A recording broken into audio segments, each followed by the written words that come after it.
Live here from the BloodStream podcast studios in sunny Los Angeles, California. Hello, welcome to BloodStream Live during BDC 2021. I'm BloodStream podcast host, patient, and advocate Patrick James Lynch. And I am that nonprofit nerd and your other host and fully caffeinated Amy Board. Fully. It's only 9 a.m. here. I'm like just starting the caffeination You process. guys are getting a solid 3 hours of me, which means that I'll probably need another one of these to keep going. But I'm excited for everybody for the next 45 minutes because of this. For those who are joining the stream live, thank you for spending part of your BDC Thursday with us.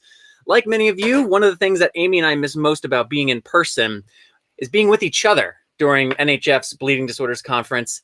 Those hallway conversations that we get to have. It's the best part. It really is. It's the quick check-ins, the real talk, the sharing of conference highlights. The venting. A little bit of gossiping. I was going to keep it positive, but like we vent. It's a very important vent. Sessions you're looking forward to, the goals that you're trying to achieve in your life. Sometimes we don't see each other outside of these events. Sometimes it's unpacking a burning question or a nagging concern. It's the opportunity to have an expert answer a question that you may have about something rather unusual. And obviously, we can't recreate all of that in this virtual environment. But what Amy and I wanted to try to do here is just be here with you, for the next few hours and asking you, what's your BDC experience?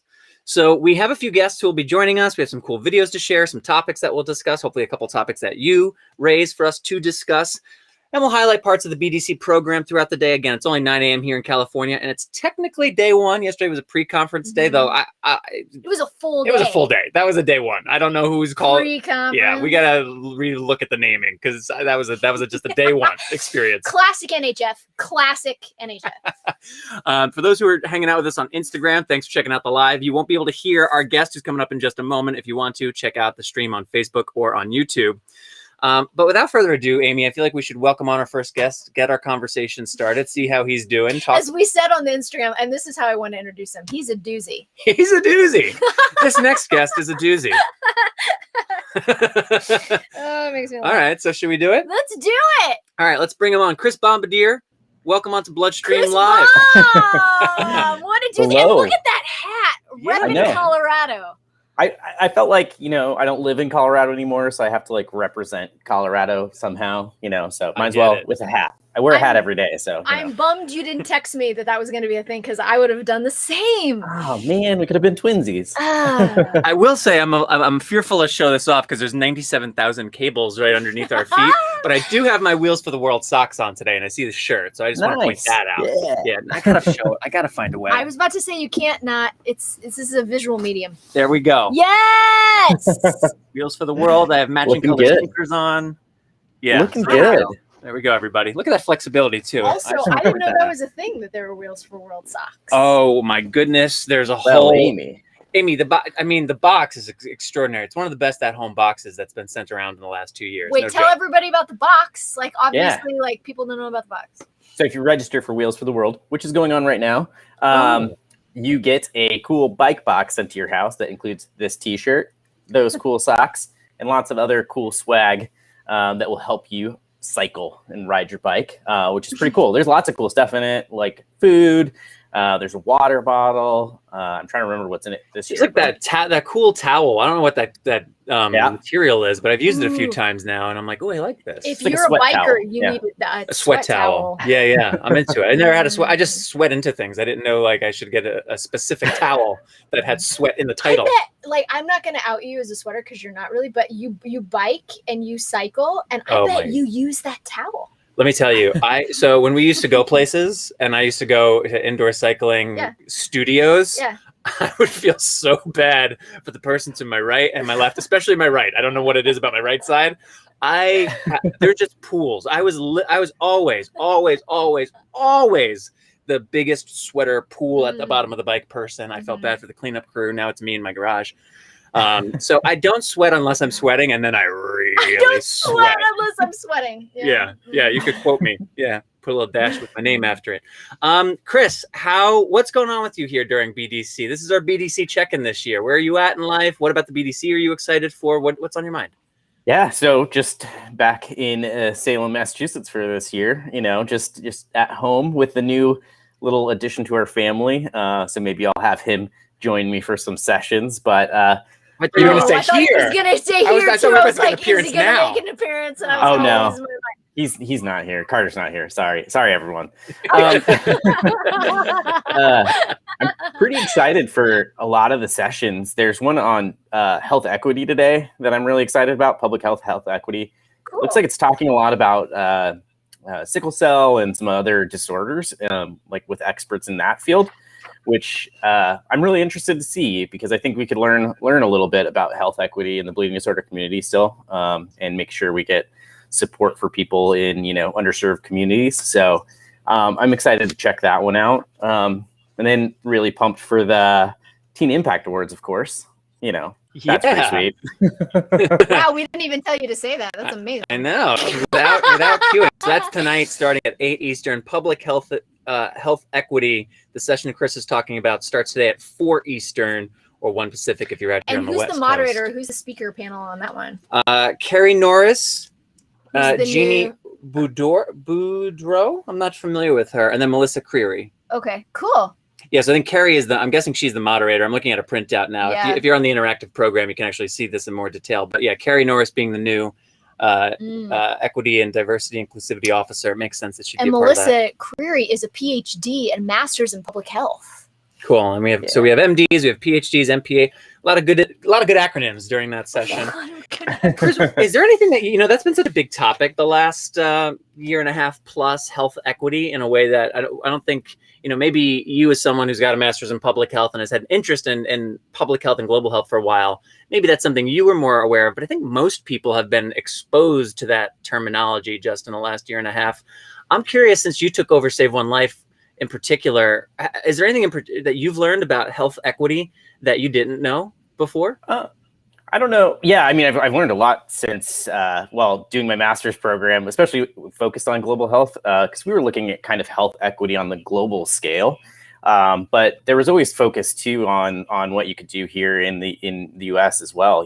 Even though we have okay health systems that still need lots of improvement, there is disparities in care around the U.S. And so, sure, and it primarily is affecting people of color and access to care. So, I think that's been just interesting to learn more about, and then also be able to kind of utilize some of those thoughts that I've had in my global health experience in this field, and thinking about how we could improve care just in the U.S. So. So cool. Wheels for the World, where can people go to learn more about it, or to register to sign up to get one of these bike boxes? Where can people go? Yeah, so if you go to saveonelife.net, right on the homepage, there'll be a link to Wheels for the World to register. And I think it's cool to kind of note that Wheels for the World started with Barry Hardy, who's a community member from Texas, riding his bike across the country. He's a guy with hemophilia, HIV, Hep C, doing amazing things and inspiring a lot of people. And this is really just a continuation of his legacy, and his kind of hopefully continuing to motivate people to get out and ride and be healthy and take care of themselves while supporting other people, which is really cool. Cool. Chris, how's Jess doing, and how is little Carter doing? Jess and Carter are doing great. My favorite bombardiers, if I do have to say so myself. That's fair. No, that's totally fair. Yeah, they're doing great. Carter, it's crazy. He's almost 6 months old, and the amount he's developed and grown in just 6 months is just wild. It's just fun to be a part of that experience, and just to get to enjoy all of it. It's just so fun. I love it. I know. It seems like Vivian also 6 months. So Chris and I, our kids are 22, 24 days apart, something like that. Yeah, something crazy like that. So we're going to hit some of these milestones at the all same together. But yeah, it's crazy to just see at around this time, she's really become a little person, and her body's more sturdy, and her expressions are more nuanced, and there's pattern recognition stuff happening. And it's amazing. I can't believe it's been 6 months. It's everything people said. It goes so fast. Yeah, it's so wild. Yeah, I guess Patrick and I, once we decided to do a movie together, we just decided let's do everything the rest at the same time. The whole rest of the whole thing. Let's be on the same timeline. We're lining it all up. It's been working really well so far. We were talking with some folks from NHF a week or two ago to do this BDC Actually, you and I texted about this. We did a BDC preview pod. And one of the things we were asking people there is like, what are one or two of your highlights from BDC's past? What are the kind of like memories that keep bringing you back? I'm curious, is there one or two things that come to mind for you as I ask that? Oh man. I think the first conference I went to, I didn't really get engaged in the community until I was in my 20s. And so the first one I went to in California was just an overwhelming experience of, oh my gosh, there's that many people that know about hemophilia and care. And like, there's this many people with bleeding disorders. So that was just overwhelming and cool. And just really kind of pulled me more into the community. But then I think my favorite memory is when we've got to screen Bombardier Blood for the first time at 7 a.m. in Orlando. This movie and film that we put so much of our blood, sweat, and tears into, both of us, to finally get it out to the public. And it was a real emotional journey that day, but that was really amazing. Yeah, I share that one with you. And another thing I was thinking about, like I've been reflecting on what is it about the BDC that I personally like really look forward to, and what is it that I'm missing? What unites the event year to year and like meet other people during it? And another thing I feel like I come in with, whether I'm conscious of it or not, are like one or two big questions related to my health. Depending on where I'm at in like my journey, there's one or two things on my mind more prominently than other things that either like I want to go to a certain session, I want to hear from a certain speaker, I want to pick your brain about how you're coping with a thing. Is there anything like that going on with you right now? Are there one or two health related kind of top of mind subjects during this BDC period that you're thinking about? I think for me, it's always just trying to get more knowledge about the new products that are in development and where they're at and like how they could potentially work. I feel like the last year I haven't gone to any conferences, and I used to like pick up that information while at conferences, talking to people in the hallways. And, you and I would go to lots of different conferences around the country. So I felt like I was very up to speed on stuff. And I think I kind of have lost that a little bit. So, for me, it's just learning about everything that's new out there. And just, becoming more knowledgeable, and then being able to like kind of decide if there's anything that I want to change up or not. But I think that's it for me. And I think I just miss those hallway conversations, catching up with people that you haven't seen, being able to give people hugs. Like, I miss that a lot, but we won't be able to get that through the virtual NHF, but be able to get all that other information, which is great. So when you say that you feel like you I forget the words you just used, like disconnected a little bit, or like you don't have the same, is that a COVID pandemic related thing? Is that you've been super in the trenches with work and now the family expanding, or what do you think is leading to maybe that feeling?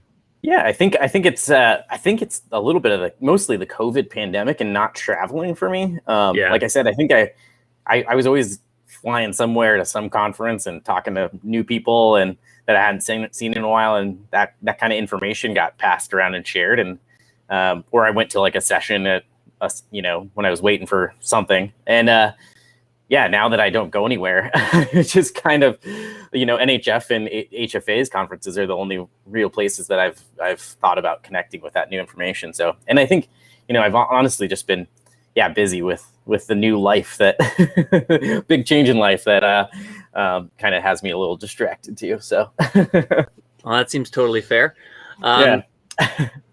We talked a bit about Wheels for the World, but just before we let you go, is there anything else coming on Save One Life's calendar that you'd like to be aware of?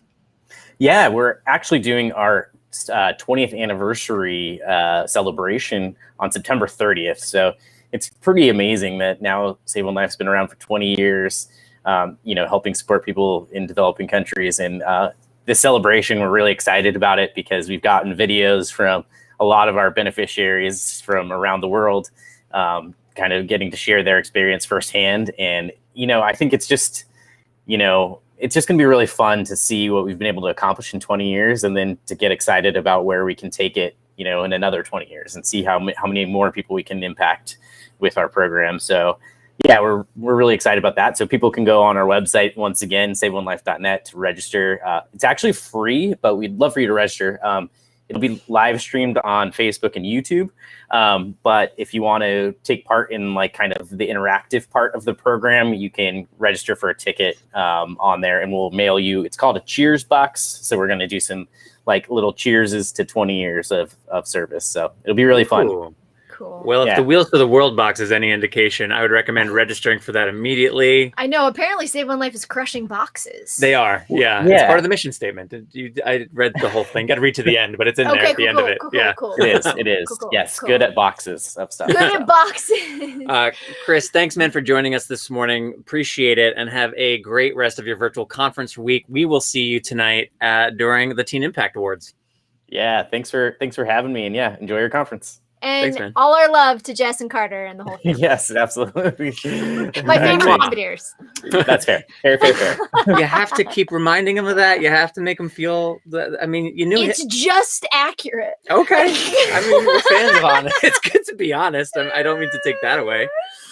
Well, that's great. It was cool to see him. Wheels for the World. Man, I can't believe it's been a few years now since Barry's passed. I know. It was it still feels kind of recent. I mean, it wasn't that long ago, and it's just another piece of like not being able to actually see each other and process certain things. I mean, I was fortunate. I got to go to his service, and I got to have like a processing around that a little bit in a way that I think often when we hear about people of note within the community and when they pass, like that opportunity for me, that opportunity doesn't necessarily come to process until the next time I'm with people from the community, and we can kind of like share some stories and moments. Like we've talked about this with Dougie, with Ziggy too, you know, and there's an award actually at the awards ceremony on Saturday, Sunday that is named after him for the first time, which is very cool.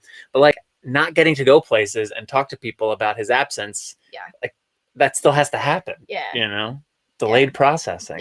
100%. 100%.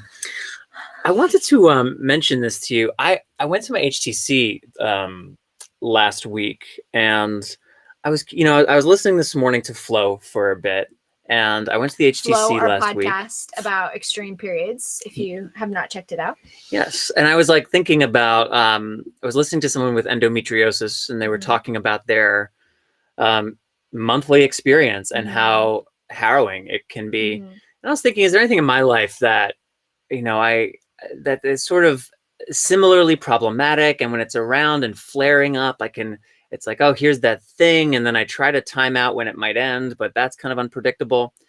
And I realized, like, well, chronic pain, you know. And I was talking about that last week at the HTC, and I'm a little anxious to. We did X-rays on my ankle, and my doctor and Dr. Luck, who is a foremost hematologist at LA Orthopedic and one of the best orthopedic hematologists that are in our community, are going to be taking a look at the X-rays, seeing what's going on, to talk to me about what kind of options to look for. But I guess I bring that up because in mentioning to Chris, like there's the one or two big things that kind of tend to be top of mind. Yeah. I think this is the first time the BDC has rolled around where I'm thinking about my experience with chronic pain in a way that feels more pronounced. You know, like there's so much walking around and movement during these things. I generally tend to find my ankles and knees and legs are on fire by the end of the conferences. But that's different than going there with chronic pain as something that's kind of top of mind, as like it cycles through, it feels somewhat unpredictable, it's disruptive and sort of evasive in ways. And so I was listening to this woman talk about her experience with endo, and I was like, wow, I appreciate that these are two different things, but I think I actually kind of relate to this in a way. And I was just kind of curious to know like your thoughts on like these chronic health things that kind of cycle through, whether it's someone who has endo and is having trouble getting a diagnosis, getting reasonable treatment. There's discussion on Flow about the lack of research and just attention on something like endo. But like, what does it mean to be managing something that kind of comes and goes in these unpredictable ways, month to month? I just kind of like wanted to unload that with you a little bit. What's funny is I used to that used to be kind of a statement and a mantra when I was the executive director of the Colorado chapter. I would say it over and over to folks that we know, and I would say it to donors and like board members all the time, that we might not be the be all end all for every single family, but we will be there when you have a moment that you feel uncertain. Yeah. And I feel like life is like this in general. I think someone who has been, diagnosed with a chronic disease for their entire life might feel that it's more pronounced, but I do believe it cycles for everybody. But those with chronic disease in particular, when it's in your body and you don't know what's going on, even if we want control so bad. And when we don't have that, whether it's pain, whether it's a diagnosis, whether it's symptomatic, issues that we can't figure out what's actually wrong. I think it is so overwhelming. We're desperate for answers. We're desperate for control and relief, for heaven's sakes. I think we're desperate for relief. Yeah. And so I guess, I am so grateful that the bleeding disorder community is not only so, I think, expansive, but one of the things that I think is so wonderful, that it's hard sometimes when you're kind of in the middle of it, when you're in the slog, is that it's very consistent. It's consistent. And for families and patients and caregivers, you can really kind of cycle through when it's most needed for you and your life, your career, your family, your goals, and those types of things. And so I think it's kind of a lovely thing to, be mindful and self-aware and almost articulate what you are most interested in going into this conference. Sometimes you don't have those years and you just go because it's, pals and all those things. Sure. But I think it's great. And I also think with this new paradigm shift in treatment in hemophilia is starting to, for the first time in probably several decades, feel different to people. Like bleeds feel different. Yeah. And of course, I'm speaking out of my, out of turn. I don't know. But I have heard that it's different. And so I bet there's just a little bit of, I don't know, not worrying about it as much. And then when you do get something, it's kind of like, what do I do? It's a little bit different. Yeah. And then how do you respond to that? And, I know for folks who are on non-factors, with factor, if you've hurt yourself or you've bumped yourself, right, treat first, that's just sort of like one of the 101s. And now we have treatments available where like it's quite the opposite. The guidance is like wait and see, right, because the way it works in your body. So even things like that, which at a young age you kind of hear one mantra for years and years, and then all of a sudden you're being told the opposite about something. It's like, oh, it does rattle. It's not just a medical instruction, because it's something that speaking for myself, that I've internalized, and rightfully so. Right. So when it changes, it's not just like a change on a thing. It's something more substantial than that. Right. I want to piggyback on something you said about, making the resources available, making the chapter, use it in the seasons or the moments where you need it. I moderated a panel yesterday for the Rares track, which, quick plug for the Rares track, NHF has a bunch of sessions that are specific for people with rare bleeding disorders. The Rares track is the track of the conference that you can follow if that's your lot in the bleeding disorders life. All sessions are open to everyone. So that's something that I'm not sure how cognizant people are of that. And especially in an environment where you're not necessarily having to travel 3/4 of a mile to the other end of the hotel to get from one session to the other. If you see something that's listed as medical, but you would like to attend as a layperson, you're welcome to. If you see something that is meant specifically for the Rares track, but you'd like to attend as someone who has hemophilia A, you're welcome to. On this Rares track, one of the panelists was talking about her experience as a cheerleader, and how that was such a central part of her, my words, not hers, but it was such a central part of her identity as a young person through high school. And then that started to change as she got a little bit older, started having some injury related stuff, and started hearing a lot of no's and don'ts and can'ts. And something that she said that I thought was valuable was that she learned how to make the community and the resources work for her. So that as she was kind of figuring out, okay, this thing is stopping me in ways that I wasn't previously stopped. I'm uncomfortable. I'm hearing things I don't want to hear. Right. She at least then knew the places to go to seek support, to seek help. And when something was good, great, let me take that and run with it. And when it's not, I'm going to leave it there. Tools, not rules. Tools, not rules. Make it work for you. Yeah. Do you ever miss being in that role of the chapter? Like, I know it comes with so much stuff, but like, do you ever miss the interactions, the rhythms, like what it meant to be an executive director of a chapter serving families in the way that we're kind of talking about? Honestly, I think, and I wasn't aware of this at the time when I was a executive director. Wow. You haven't finished. Oh my God. I actually do better in a creative atmosphere to think creatively that way. And as ED, you have a bit of that, but there's so much of your job that is not that. You kind of have to be like a bit of a Swiss Army knife with all the things. And so I don't miss that aspect, but I profoundly, and I will say this because I love them, so I miss more than anything, and they're going to be like, really? I miss relating with my board of directors. I love them. And even though it was like all, relationships, it was, ups and downs, I really felt like we had each other's backs and we were really in the trenches together. I deeply miss working with staff members in particular, and like the programs were always like, it was always such a sprint to get through, but the second that you were there, it was really lovely. And there were always just these very unassuming moments that happened at each little program that you could never capture, you could never quantify. I could never like share with the funder, like, this is why you should give us money. But It was like the reason that we did it. And I loved that. We had a lot of new babies when I was ED. And it was just something really magical about swooping in and, really tenderly caring for those families. And there were, we had several, I'm thinking of like one family in particular that we wanted to get their parents on the board so bad, but they were in the midst of like those years where your kids do 9,000 different things. It's like middle school where they're like trying to figure out what their thing is. And so they had no time to do it, which was just, it was just so wonderful to like lovingly love those parents that they can't serve this organization because they're like trying to raise their children. Sure. But like, that's what it was. It was just this, it was really lovely. So I do miss that. And I miss those people profoundly, actually. Like, thinking about it right now, I like miss those people.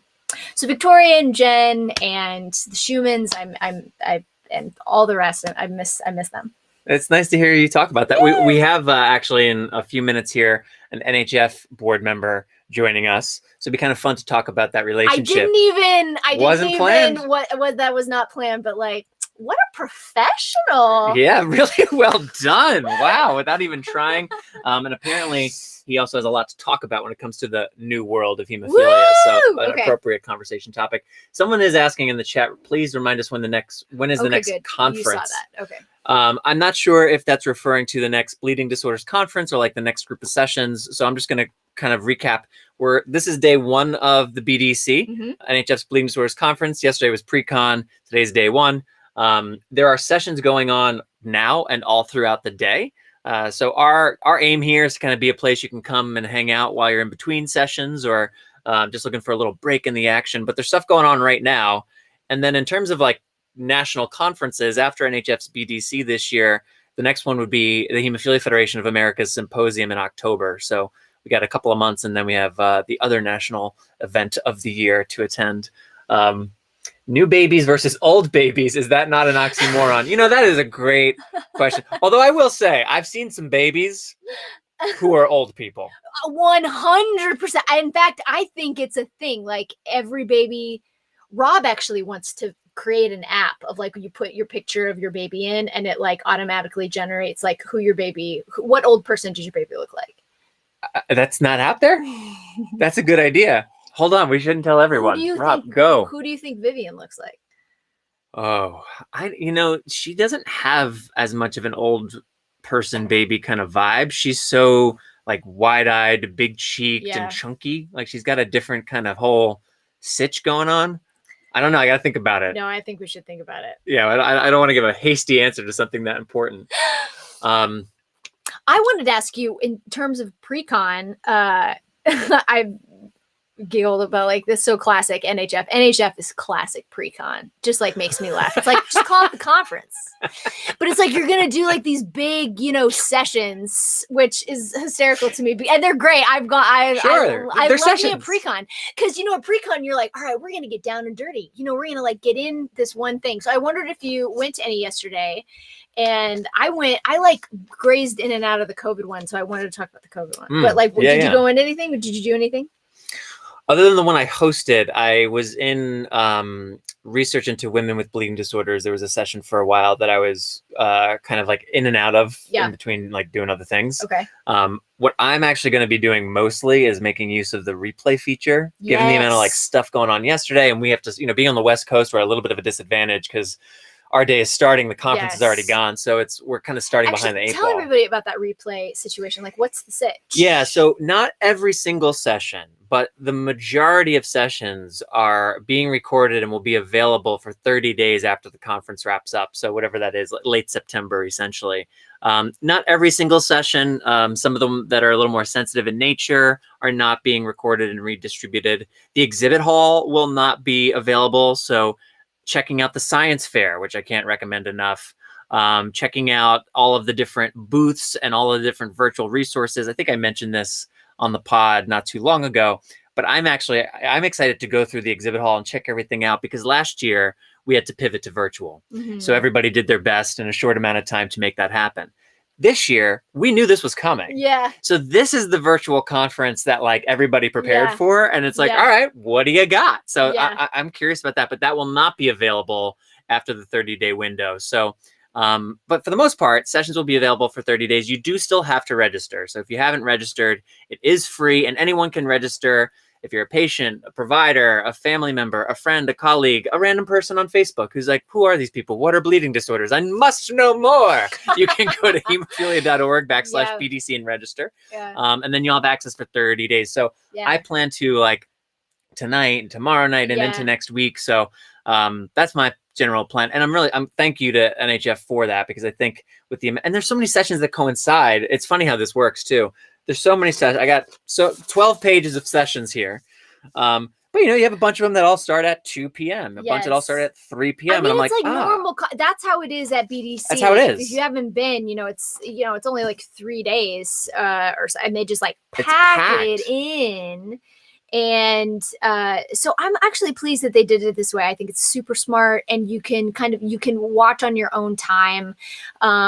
There's something I will say, I do believe there are some sessions that it would be worth your while to see in the moment, just because I think it would be meaningful. So the awards I think would be great. Remembrance, obviously, for sure. Remembrance would be great. And then I mean, plug it, but the Teen Impact Awards I think is like a special time, to celebrate these incredible teenagers in our community. And really, truly, and I'm not like over speaking, I just had like a taste of some of these, like hearing some of the stories of these teenagers.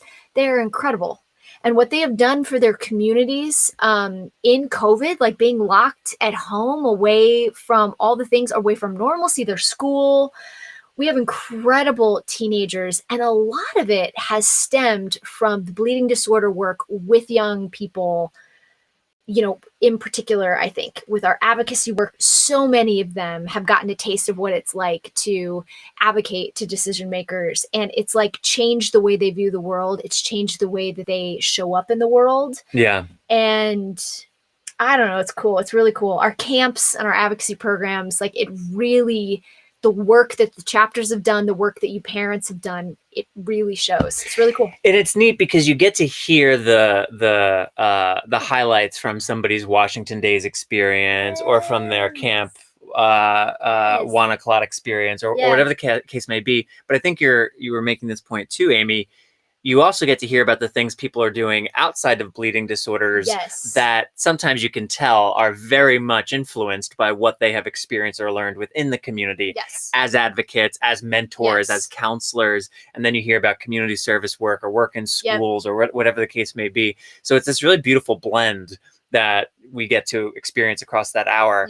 And the other thing that about the Teen Impact Awards that I guess I'll mention now, we've said this since this is the 7th, which is amazing.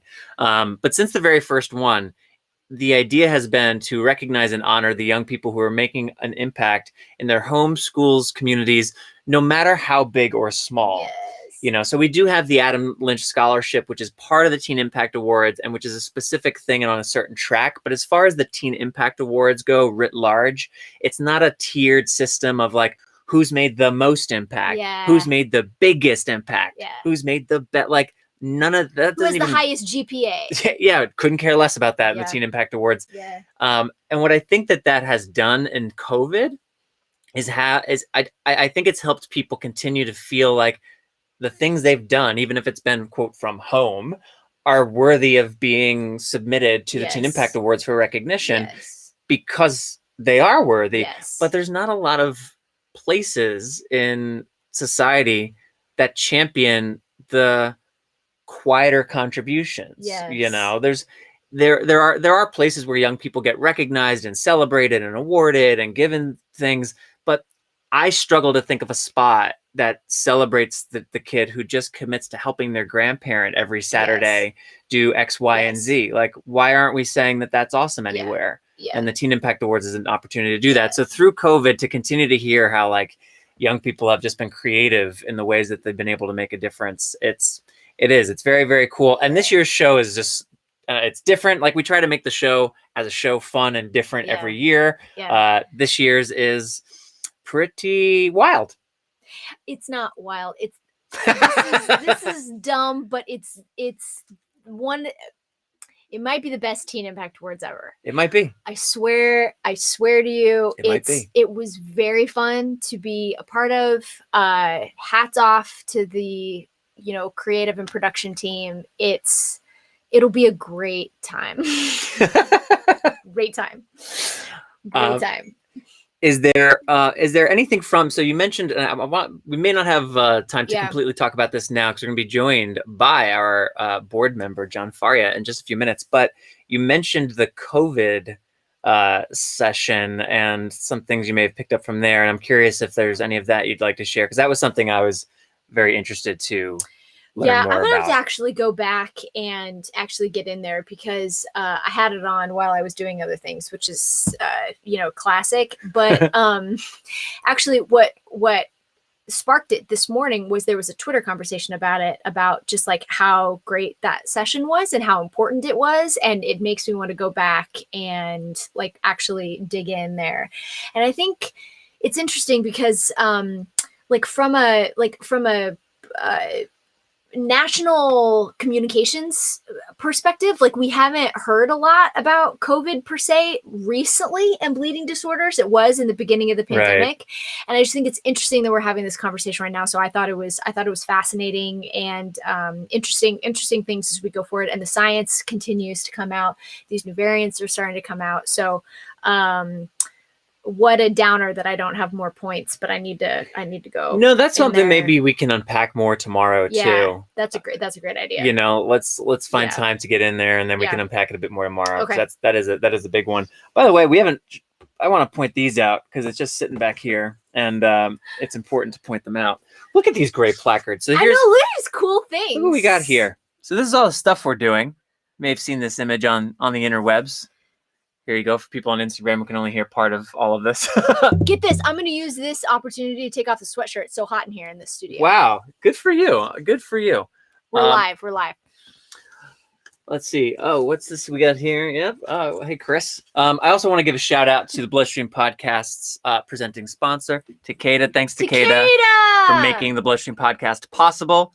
bleedingdisorders.com. And I got one more of these I'm going to share now. I'll save the rest for later. Let's see. I'll make it. Let's none of that one. Oh, that's a great one. We'll save that for later.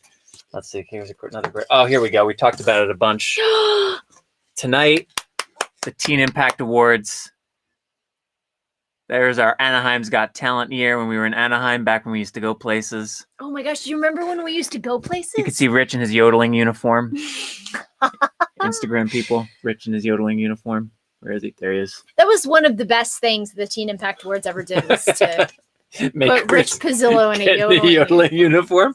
And actually, to tell you the truth, like it wasn't even our idea. It was his. It was his idea. I mean, it was his costume and his resources that went into that. And furthermore, Jeremy Griffin, NYCHC executive director, shouts out.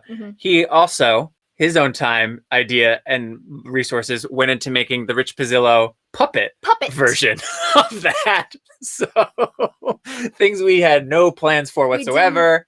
Yes. Hey, is it cool if I do dress up like this and yodel? That would be fantastic. Hey, is it cool if I get a custom-made Rich Pizzillo dressed up and yodeling puppet and use that? 100%. That was our direction. Is like, do you guys have a talent? And that's what they came back with. It's like, no, I mean like juggling. You know, can you sing a little? They're it was like, you guys can just like sing a song, an Ariana Grande song, and they didn't. That's what they came back with. They didn't. They had better ideas in mind. All right, I see we've got them in the wings. So let us welcome on from the National Hemophilia Foundation's Board of Directors, a fellow blood brother, a talent show participant. We got to talk more about that. And a friend, amen. John Faria. Hi, hey, John, how are you, buddy? man? I am so excited. Sitting here in my kitchen to be talking with my two favorite people. I'm going to reprimand you to start. Oh, good. Yes. As true Bostonians do. Fantastic.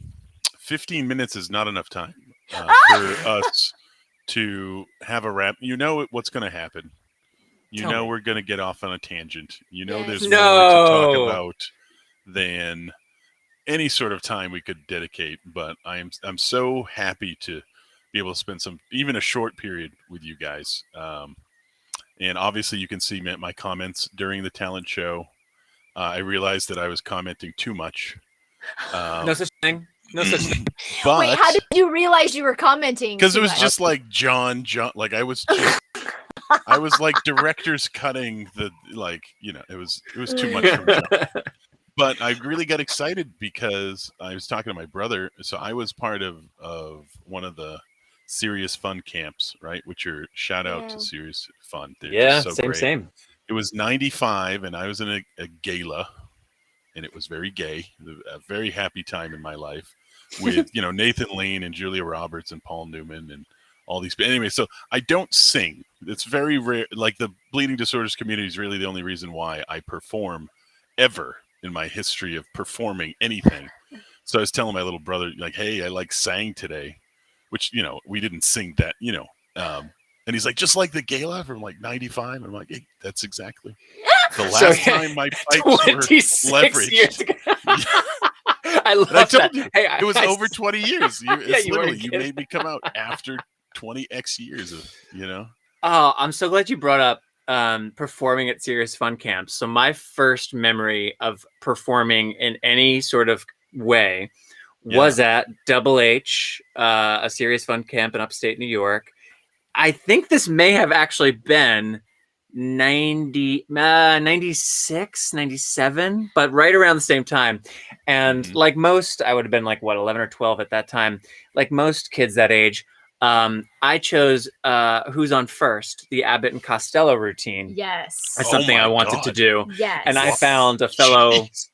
wolf camper or whatever cabin I was in. Yes. None of the other kids knew about Abbott and Costello. Like at home, I was on, I grew up watching a lot of them and I love Lucy and old black and white comedy. Cool. But they were like, who? And I was like, don't worry about it. Here's your script. You're going to read this part. And so I found someone who was willing. I don't know if we rehearsed because you never rehearsed at camp talent. You just show up and hope it all happens. And it takes 4 hours.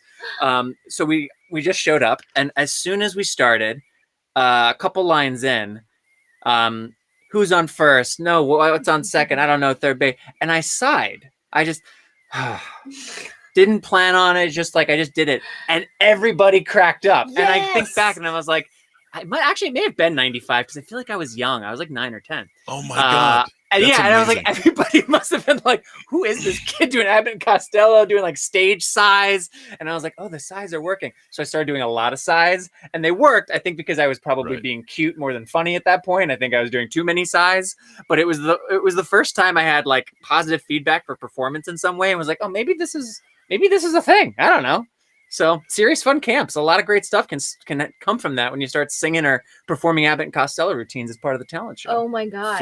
45 more seconds on serious fun. So my vector for being in the gala, the happy time that we're talking about. By the way, great use of vector. Yes!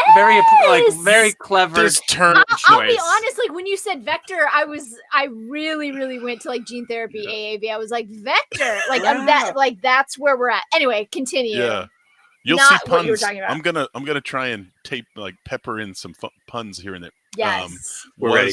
Come On Eileen, which I always mess up the name of the band. It's Dixie's Midnight Runners in my head, but it's hard to remember exactly what that. Not a song I was ever familiar with. So again, I'm trying to make a long story short, but yeah, we did not. You don't practice. Like practice is not a thing. No. So I did like a 50s, I want to say greaser. Like I had Elvis hair, I had like the fakes package of things you used to do in the 50s, Nice. Oh yeah. And like if you notice, talking about large things, my head is, even then at 15, 16, 14 was a challenge. So like the Elvis hair, like I have this wisp thing, I have like this Colbert wisp thing going on here. It was not like that. It was like just squarely planted and like fanned out because it couldn't fit. And so I go on stage and the counselors come out and the lady counselors come out and start screaming for me, but then I couldn't hear the music. And if you learn a song in like 72 hours, you need to hear the music to come. So I'm like, oh, I'm in trouble. And there was a camper who was developmentally delayed, who was my Eileen. Okay. And I sing to her, right? Okay. And he comes out and he's 90 pounds and I'm like 275 pounds at 14, right? So he comes out and he's in coconuts, a grass skirt, and he zhuzhed himself up quite a bit. And we just brought the house down. I didn't know how funny that was going to look at the time we were doing it.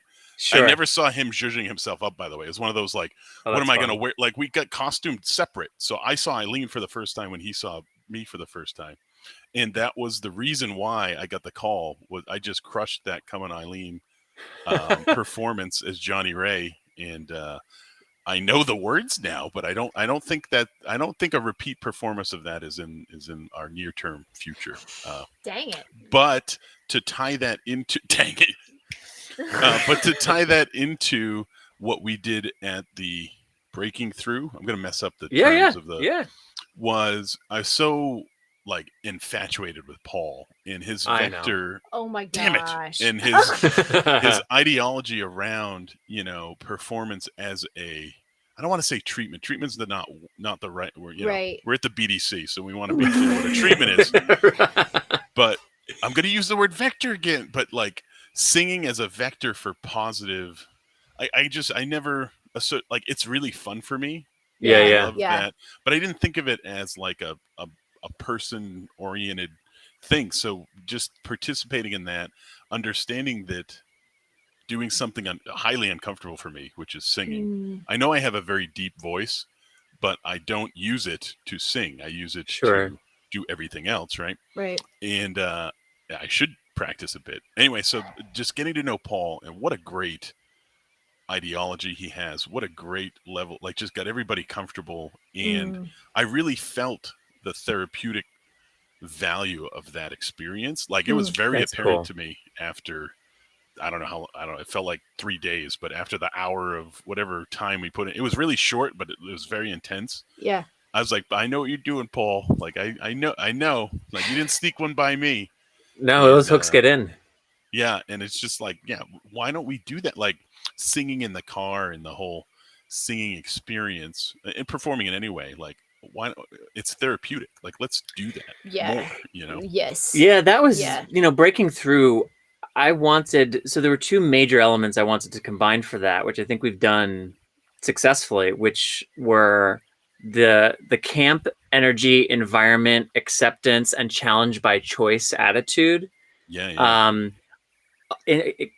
That and the kind of the best of what my experience was from theater school, and in particular acting. Like my degree is specific in acting, so it was a performance focus. So it was a lot on who are you and what is this instrument of yours and how do you access it and what does it mean? And yes, you have the part and the role and the lines, but that's kind of all downstream from what's really important, which is like, who are you in the world? Can you feel your feet on the floor? Are you breathing freely? Are your thoughts connected to your breath, connected to your voice?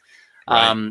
And I experienced in both of those environments such tremendous growth and opportunity and connectivity. And it was like, we need this because we are in a, I was kind of getting frustrated how often I'd hear, and it's funny, speaking of pre-cons, I remember a pre-con from 2014, 15, somewhere in there, and listening to the various working groups and the problems that they would have when they had young patients who really wanted to play football, who really wanted to play lacrosse, who really wanted to play varsity soccer and travel soccer. And, I know, and some people can, and that's all well and good. Good for them, yeah. Right, good for them. But the thing that I was getting frustrated with is like there's other forms of extracurricular activities where you can engage in team building and a shared goal and work together and learn about yourself and safely explore and compete in a way and get your adrenaline pumping.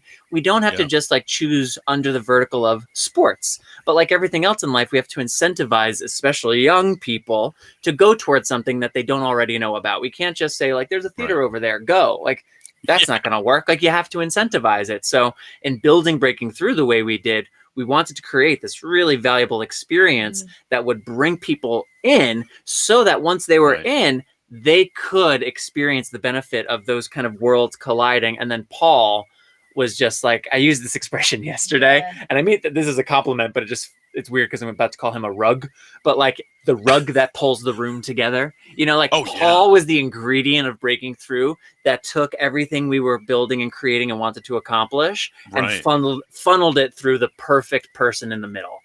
So I love Paul. And I'm so glad that you attended, and it's great to hear how even a session could have a lasting impact. Like, you don't have to commit to going to like, I got to go to 15 of these things to benefit. Like, no, you can go to one. Yeah. You can go to one. So thank you for coming to it, and thank you for sharing that too. No, honestly, thank you for having it. And another vector for that was for me the Niha family camp. What really introduced me to, like, I did improv games with Noodle and the clown team at the Serious Fun camp, but Niha kicked it up, and I had a lot more fun at the older family camp. So you have adults in there and everything. So hey, shout out to the camp, the family camps all around. Those fantastic programming there. So I know I would love to go over, because I was biting at the. We can go over. We actually have padded our time back and forth. Yeah. Smart. So also, before we go on, Instagram Live audience, if you can't hear our guest, that's because you can't hear our guest. Go on over to Facebook so you can hear our good buddy John and hear the rest of our conversation. John, back to you. Good sir. Oh, I'm one-sided? That's a bummer for the Instagram people. Yeah, it's Instagram. A bonus thing. It's like a just a little BTS of that. We were like, why don't we try this also? But then I was like, well, they're not going to be able to hear the guests, but that's okay. Also, it looks cool. Like, we can have our thing, cool. And then we've got a phone here. Like, it looks cool. Yeah. That's awesome. It's about looking cool. It's about looking cool. Look how cool this looks. It's about looking cool. I really like that, to be honest. So to talk pre-con, right? Why is it pre-con versus day one con, which seems weird, but like for me, shout out to V-Fairs. So I've done, I don't know if you guys know, but I've done 10 years of conferencing at the enterprise technology side. NHF is crushing it when it comes to honestly, when it comes, there's other players that make a lot of money in the private technology space that are not doing as good as NHF. So VFair is an excellent platform. NHF puts a lot of time and attention to it. So pre-con is really introduce yourself to the platform. For me, I love the lobby. I think it's fun because if you've been to these, it's so cool. I've been to 20,000 person Microsoft style conferences, and like the lobby gives you that real professional, huge feel. There's not 20,000 of us running around, but it feels that way. So I went through the sessions. That top menus, just crush the top menu, go through it as much as you can pre-con. So I hit the session list. I went through some of the e-posters. I don't need to do continuing learning, so that's not a thing for me. Really poking around the exhibitor hall. And going to the networking lounge, I added myself to a bunch of channels, said hi, thank you from NHF. Welcome to pre-con, whatever that is. And then for the younger audience, I love that they have a game, which I don't. So I, like Amy, I have actual conference calls that I like have in one ear, and then I'm like watching sessions. It's not the most efficient. It's not. It's not. But for those who don't work in the industry and have to run projects on the side, that's kind of you have to like work, do your job. Exactly. So I was double dipping quite a bit. So it's like, what sessions did I go to? And I was talking to my buddy, and I'm like, one of the managers that report to me, and I'm like, I'm trying to listen to a technical issue and participate in a chat. I had somebody on my phone, right? And I got Patrick Lynch in my ear. I'm like, this is not a good week for John. I have way too many things going on in a 8-hour period, My daughter didn't get up this morning, because we all have kids now, right? Right. It's like I'm like, today, right? Yeah, I do have. I have wonderful, you do. You have children. kids. I am very blessed in a lot of ways, and that's one of them. So anyway, so pre-con, wonderful. I do want to get to the meat of the topic that we're talking about, right? And that's so we worked I shouldn't say as a board. I'll say it, right? The board has had a huge focus on. John, actually, before we start, tell a little bit about your board service. And, I'm sure some folks know, but some people might. Tell us a little bit about, what board are you on, sir? Odd to not know that, right? So, I've been in the bleeding disorders community my whole life. I started in some sort of leadership capacity down in Houston. Joining there, but was a big NEHA participant for many years as a teen and a tween and all that stuff. So Houston had a lot of really big, I don't want to say problems, but there was a lot going on at Houston. It's a big city with a big population of people in the bleeding disorders community. It was exciting. So then I moved to Oklahoma, and I worked at the board level here, and that's where I got to meet a lot of our great leaders in the NHF staff, right? And that was the reason why in 2019 I was approached, and they said, hey, would you like to join the National Hemophilia Foundation's board of directors, coming out of my time as a board member locally. So I had to create a 5-minute video, talk about what the bleeding disorder community works for me. In typical, I don't know how to do production fashion, I did 107 takes across a 5-day period. Had I known Patrick at the time, I'd been like, bro, you got to help me out here. I'm struggling. I don't know how to get through this. And anyway, so they elected me for service in 2019. I think I'm a board member until 2022. I think it's 19 to 2022 or 20 to 2023. I think it's 19 to 2022. And I'm involved in a lot of different committees, including like audit committee. There's a compensation committee. There's a board leadership recruitment committee, and a couple other committees I've been involved in. So, NHF is a huge value contributor to our community with a lot of challenges that we're looking to directly address, right? Yeah. And the board really wanted to focus on having Len come in, who's a fantastic leader in the medical community, not even specific to bleeding disorders. We're very lucky to have Len at our disposal to champion what tomorrow looks like for our community, right? And be one of the contributors, right? We have thousands of people that contribute to that mission. I'm just excited that Len's, on our side, right? So we had lots of conversations, lots of discussion around what's the direction of NHF, right? And, one of the things that got announced in March, which I don't want to put the wrong words out there, but was for a refocus of NHF, right? And so then that sounds like a scary word, right? Like, what is refocus? What does that even mean? Were you unfocused? What was your focus before? If you need to it, right? But what that means is, Len, there's many paths to service, and that's what NHF is. It's a nonprofit service organization, right? What is our goal in that service, in that mission? And then we had lots of lively dialogue around that. You know, that's not a small, it's not a small question. Quick lunch discussion. Yeah, yes. Yeah, exactly. Bullet And points. so what do we want to achieve? And you know, it wasn't easy to land on any mission statement, right? Because it can get too big or it's too small, right? It's a scope thing.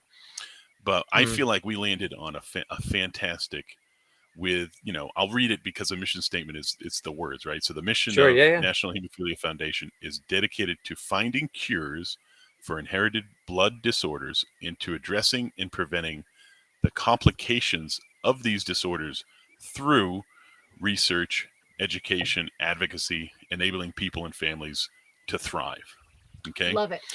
There's a lot there. Love it. Love it. Love it. So you got to break it down a bit, right? The important components that spurred a lot of really productive conversation was cures, right? And we're refocusing for a cure. Well, haven't we always been like, you know, I know families who've donated for decades towards a cure, right? So what does that mean? It means we're going to get deeper. That's all it means, is we're going to get deeper on that topic. And how are we going to get deeper? You know, we spell it out. We're going to do research, education, and advocacy, right? Which in and of itself, like any one of those, you could have a nonprofit focused entirely on any one of those things. Right? Sure. But we're going to do it all, right? Why? Because we have the expert. I mean, was it 40 year? I don't know how old. It's really old, actually. Was it 70 year? He talks about it. Yeah, coming up on 70 years. Yeah. You know, or did we just have 70 years? 72 years experience. 72 years. That's the number he gave. That is an old person experience right there in being able to do research and advocacy and education. And so leading all the way up to that point of the statement, right?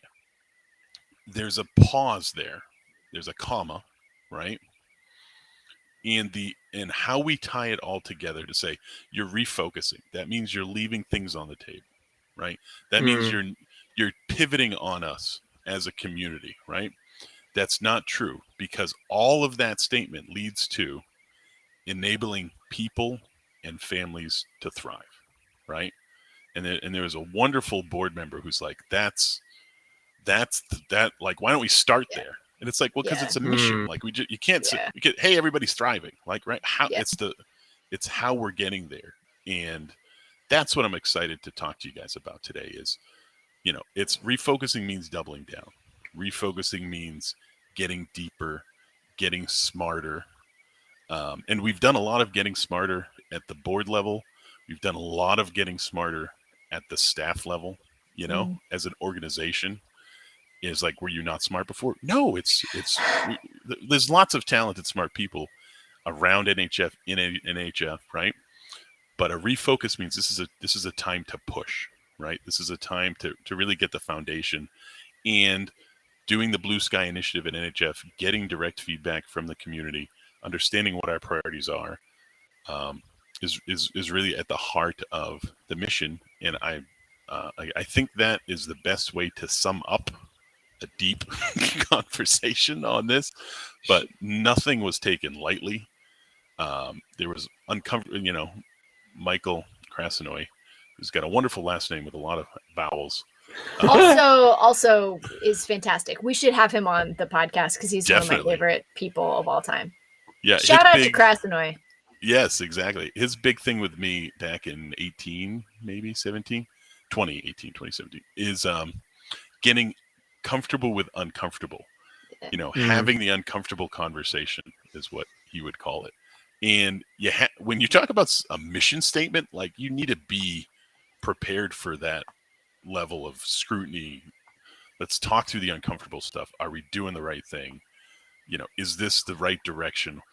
And I skipped over entirely the whole bleeding versus blood disorder topic.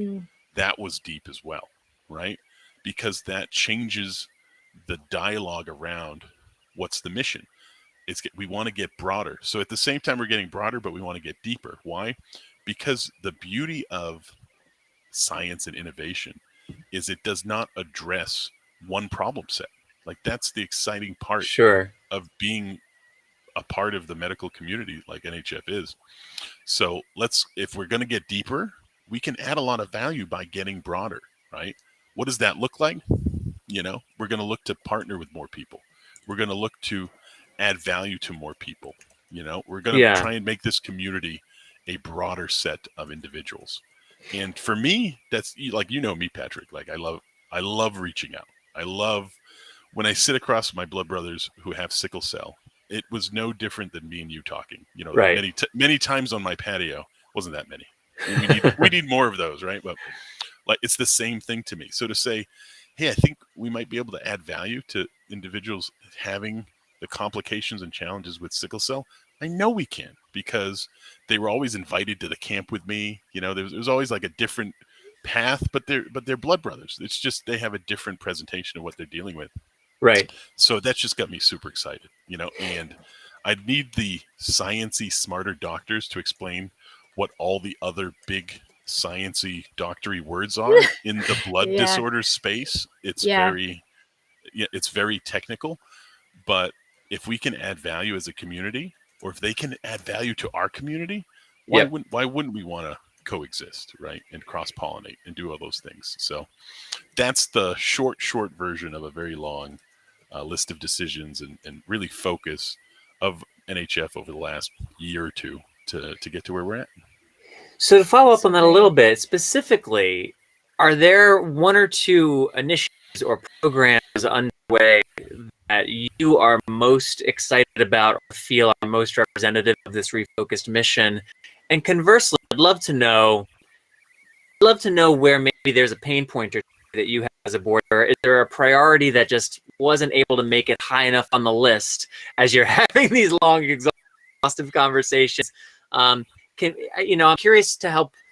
I want to know, and I think people in general would be curious to know more about where some of the sacrifices that need to be made when you are representing such a diverse community with so many different considerations and do have so much scope to consider. Not everything can get the same level of prioritization. And I imagine there's one or two things that you personally would love to have seen a little higher up on that list. So if you can maybe kind of share both ends of the spectrum with us. So that talks a little bit about what a board member is, right? And naturally we're an individual, right? That's what we bring to the table. Right. I can't think as a capacity of a board member in the last year or two. I can't think of a thing where I feel like we didn't give it the right prioritization, the right degree of scrutiny as a board member. As I put that hat on and I said, because if I thought that that's where we needed to go, John's going to put his hat on and he's, and that's every board member. Like, again, comfortable with the uncomfortable. As an individual, right, that concerns me with the world around us, right? And I'm going to start with the negative and then we'll go to the positive. What concerns John for the health and safety of my blood brothers and the Patricks and the Amy's out there really has a lot to do with the current state of mental health in the world, especially in the our borders in the United States. But there's indicators that north of the border, south of the border is having challenges too. That is the biggest thing but we're not a mental health nonprofit like that. Like what's our mission is that's a complication of hemophilia is mental health problems. So the one thing in the world that I wish we could more directly address as a world of resourceful, intelligent people is the stigma, is the challenges around mental health, is the challenges around addiction and helping people that have the disease that is the addiction. I don't think we do a good job. I think we do an adequate job for people that have the resources. But are we in the business of doing adequate for people that have resources? That seems not the best. Agreed. Right? So the blood brothers and sisters that are in rural communities that struggle with, maybe low income, right? Like my heart just goes out to them because they don't have the resources, time. Even me trying to see a practitioner of mental health in Oklahoma, it's like trying to find, it's all the value added service. Teachers are hard to find. Firemen are hard to find. Good mental health practitioners, it's like impossible to find somebody. And that's ridiculous. It should be at your fingertips. And I don't think we do. We put it on the individuals, right? Right. go make yourself better. Great. Like that's what everybody is mindful and in a place where they can just go make themselves better. So I think that's what worries me the most at night. And the thing that I always talk about, and it's like John's like, okay, we went through it. I'm like, what about mental health? And I'm not the only one, but I think that's what weighs on me the most. To talk about what's super exciting and the sciencey fun stuff and what really gets you high energy, which, going from downer to, I'm just gonna flip on you in a second. Nice. That's good. Yeah, switch it up. We got time. I think is a State of the Science Summit that they have at NHF. Yes. It's a really cool, I don't want to say it's new, right? But it's a new summit. It's a new collaboration. It brings in so many other individuals and organizations to sit and celebrate's not the right word, right? To really do the sciencey collaborative stuff around. And John, tell us a little bit 101 about what that conference is. Is it a patient? Are patients allowed to go? Or community members allowed to go? Can we tell us a little bit about that conference? It's focused for the service providers and practitioners around the science of blood disorder research. That's the community that summit is really looking to get its paws into. So it's researchers, clinicians, industry partners, government agencies, but affected individuals and families are going to be invited, are going to be there, are a big vector. Why are we going to? You can't cut that part out, right? But is it like a BDC? It's not. It's not like a BDC. It's going to be really sciencey. Len's gonna How is it different from like the big science conferences, the ASHs and the ISBHs? I think it's trying to bring this coalition together to add that level of scrutiny to blood disorders, right? Like, is it going to be, a 3,500 person, huge science fair? Probably not at the first one, right? But the goal of any of these types of, like BDC wasn't a 3,500 person event until years of building up the competency and energy around it. So, right. So it's a fantastic, so they're talking about fellowships, diversity, working with underserviced population, like all the things that research should be focused on, and then bringing the light on these areas of collaboration that can help bring the science further along. And the goal is always to accelerate, right? Like, how are we going to accelerate? And I'm so excited. We're very spoiled, Patrick. Me and you have talked about this a lot when it comes to treatment. We don't feel spoiled. Let me put it like that. It's not a thing we feel like, but we know it. There's a difference. Like, we know that we're spoiled, right? And to think that things like having the Science Summit, the State of the Science Summit, right, to accelerate other areas of improvement outside of our direct, like what me and you are going to personally benefit from. I mean, that's great stuff, man. That's the for greater good that I think me and you get up every day to make sure that our organizations contribute. And, it's not like a board member was like, hey, Lynn, I think you need to start a State of the Science Summit. Like this is the staff. This is the people close to the science, making the right decisions, reaching out across the aisles to bring these organizations together. And yeah, they're going to have different, like the research is going to be drastically different across all the different, organizations. But the fact that they're going to take the time to cross-pollinate, that's such a big win, Well, and you think of how often with research, how often a publication, like it's something gets published in, the Blood Journal or the New England Journal of Medicine or what have you. Right. And part of the conclusion seemingly always includes further research needs to be done, because scientifically you can only make so many conclusions from one particular study or research set. The data that's presented can only lead to so many definitive statements. There may be all sorts of things that also indicates or suggests. There may be data that when it's, and this is the point I'm getting at, there may be data that when it's combined with other data sets from other research starts to tell a larger story. But that's something that like 8-9 years ago, as I started ramping up what I was doing and getting more interested in the research as it was coming out and what was being published and when and why, I was frustrated at first when I kept reading over and over, more research is necessary. I'm like, I'm reading the conclusion to a research article. Why is the conclusion more research? Always. Like, I should just save my time and not read. That's science. That's what I've learned. And so like questions. when we do have a couple of answers and we do have a few indicators of maybe something, having a way to synergize and pool all of that with the right people who can kind of cross-reference and dynamically utilize that really valuable combined data set, that feels like a beautiful, and I know this has been happening, but specific to this summit, this feels like a beautiful evolution to me of like what my desires have been when I'm reading all this stuff. And it's like, how do we just get it all together so we can kind of figure out more and more quickly? The point of a research project is to bring up different questions. And I was a research student. I did not understand that going in, doing behavioral research, that was the point. And it's, we're in the, Amazon instant gratification, American, dopamine world that we're in. But the point of academia and research publications, the peer review process is the value. Like, you get most of your value from a peer reviewed process. And having something like a State of the Science Summit, hello, right? It's like, here, tell me all your thoughts. Like, what a better vector to.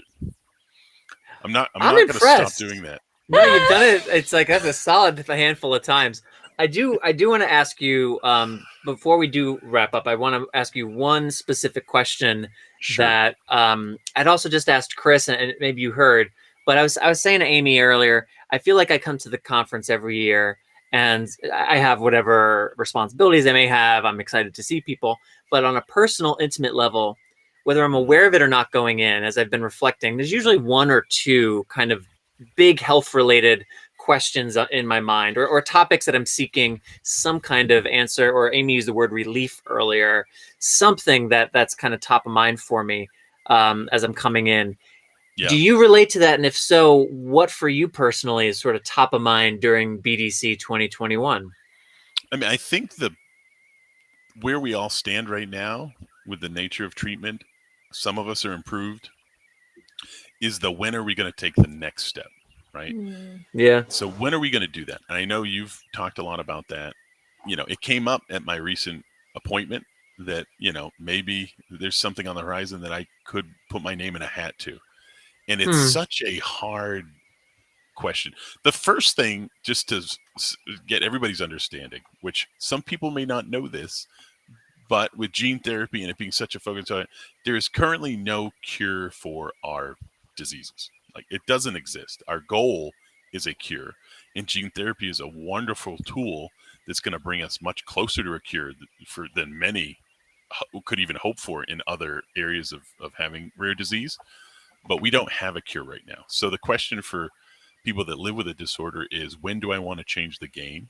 Is my lifestyle today the lifestyle that I want and deserve and should have, right? And for me as an individual, not as a board member, not as anything beyond just John, I am doing really good. That's great. On a personal, compared to, and it has orthopedic reasons, it has, treatment reasons.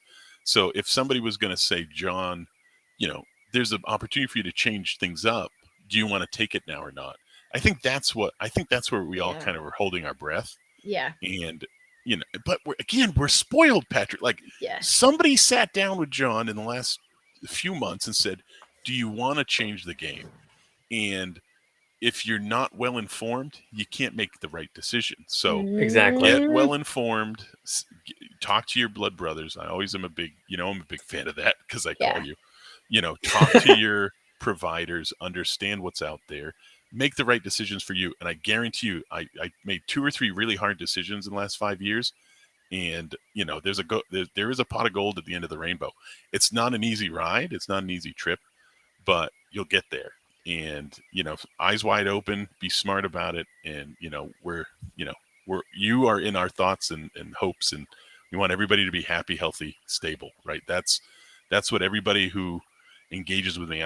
Are you happy? Right? God knows, but we can work on healthy and stable, right? Yeah. So we can work on healthy and stable. Yeah. Let's do that, And there's such wonderful resources. It's why BDC is so great. And, you know, these sessions are going to be available for the next 30 days. And so there is that opportunity for folks to learn a little bit more, be educated, you know, and then continue that conversation with physicians and your community members and your peers and your friends. So we're very blessed in this community. We are. Even if we don't always feel it, it is important to know it and acknowledge it. Yes. That resonates. Yes. Knowing and feeling are not the same thing. No, they're not. And we can't always control what we feel, but we can be conscious of what we know and operate from a place of truth. So 30 more seconds, right? Foo Fighters was my lifetime dream of perfect concert. I went in the last 3 weeks. I literally teared up when he jumped on stage. I love Dave Grohl. Like I didn't even know how emotionally connected I was to his furry face until he was in front of me, you know? So, but I had to, so I'm a tall and I'm wide. You guys know that. But I'm a tall. Yeah, I'm not as tall and wide as others. So two gentlemen, right when he came on board, 6'2" gentlemen, which is a hair too tall for me to see the stage, stand right in front of me, right? Like just literally like I'm like, oh my God, it's Dave. So then I'm like, this is the story of how John went to jail. No, because you know I'm very polite. That's true. Okay, very my respectful. But there was a mound, right? And so I was like, if I put my ankles this way, which my ankles, by the way, are not made to go this way. Yeah. If I put my ankles this way, I'm on the top of a mound, and then I can see, like, then I'm 6'3", and I can see over everything. And I stood there for about 97 minutes on this. My wife's like, I was like, come down, like come, and I'm like, I'm on a mound. Like, no, it's just me and Dave Grohl right now. Like we're connected. We're having a moment, you know. But I really, again, did I feel lucky the next 72 hours after doing that, you know, and then walking the half mile back to my car? I didn't feel. I wasn't feeling too lucky after that. But guess what? You know, life-changing, transformative experience. Sometimes you got to deal with, what is it they call, what's the idiom from the Chinese? Before you taste the sweet, you must taste the bitter before the sweet, right? Is the whole. So as long as we know that, I think we're going to be all right, Patrick. That's a great story, John. Man, I appreciate you. I appreciate your perspective, and thank you for what you do for us as a board member, you know, and representing a blood brother and blood brothers on the board.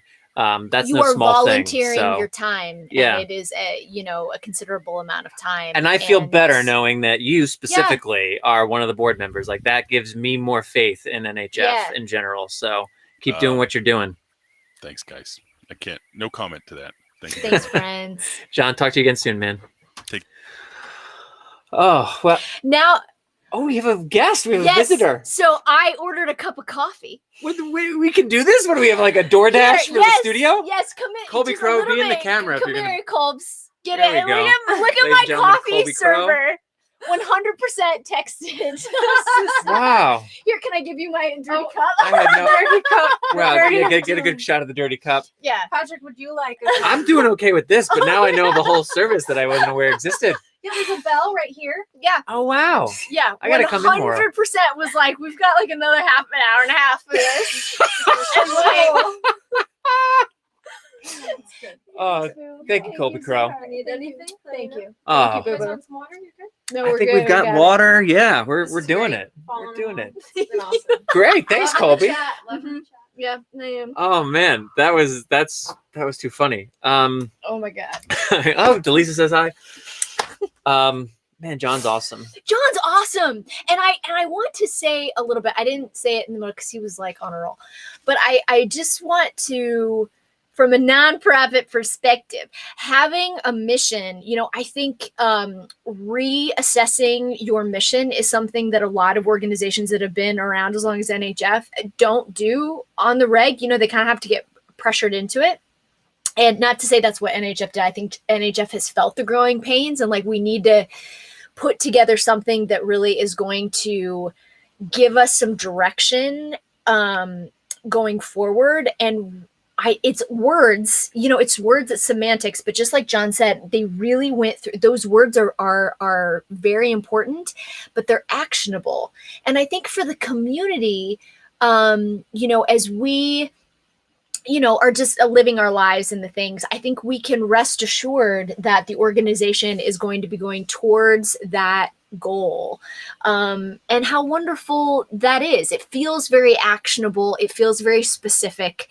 How can we move towards these goals, in particular, a cure, while providing services, education, advocacy, research in order for our families to thrive. Right.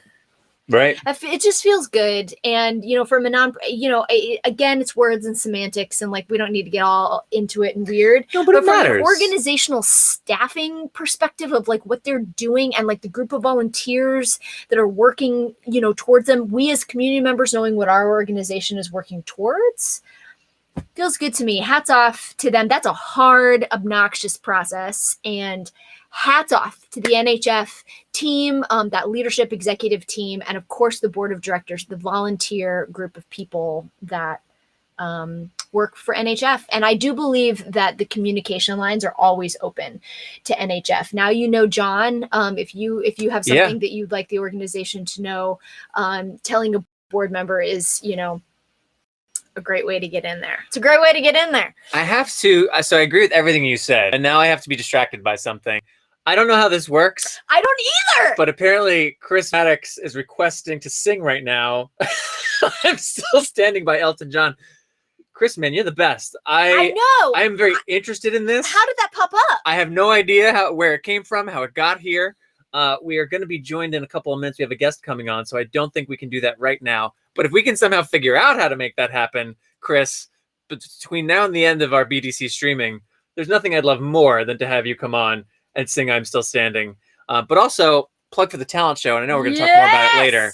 If you didn't see the talent show last night, do yourself a favor and watch the 40-minute not even show.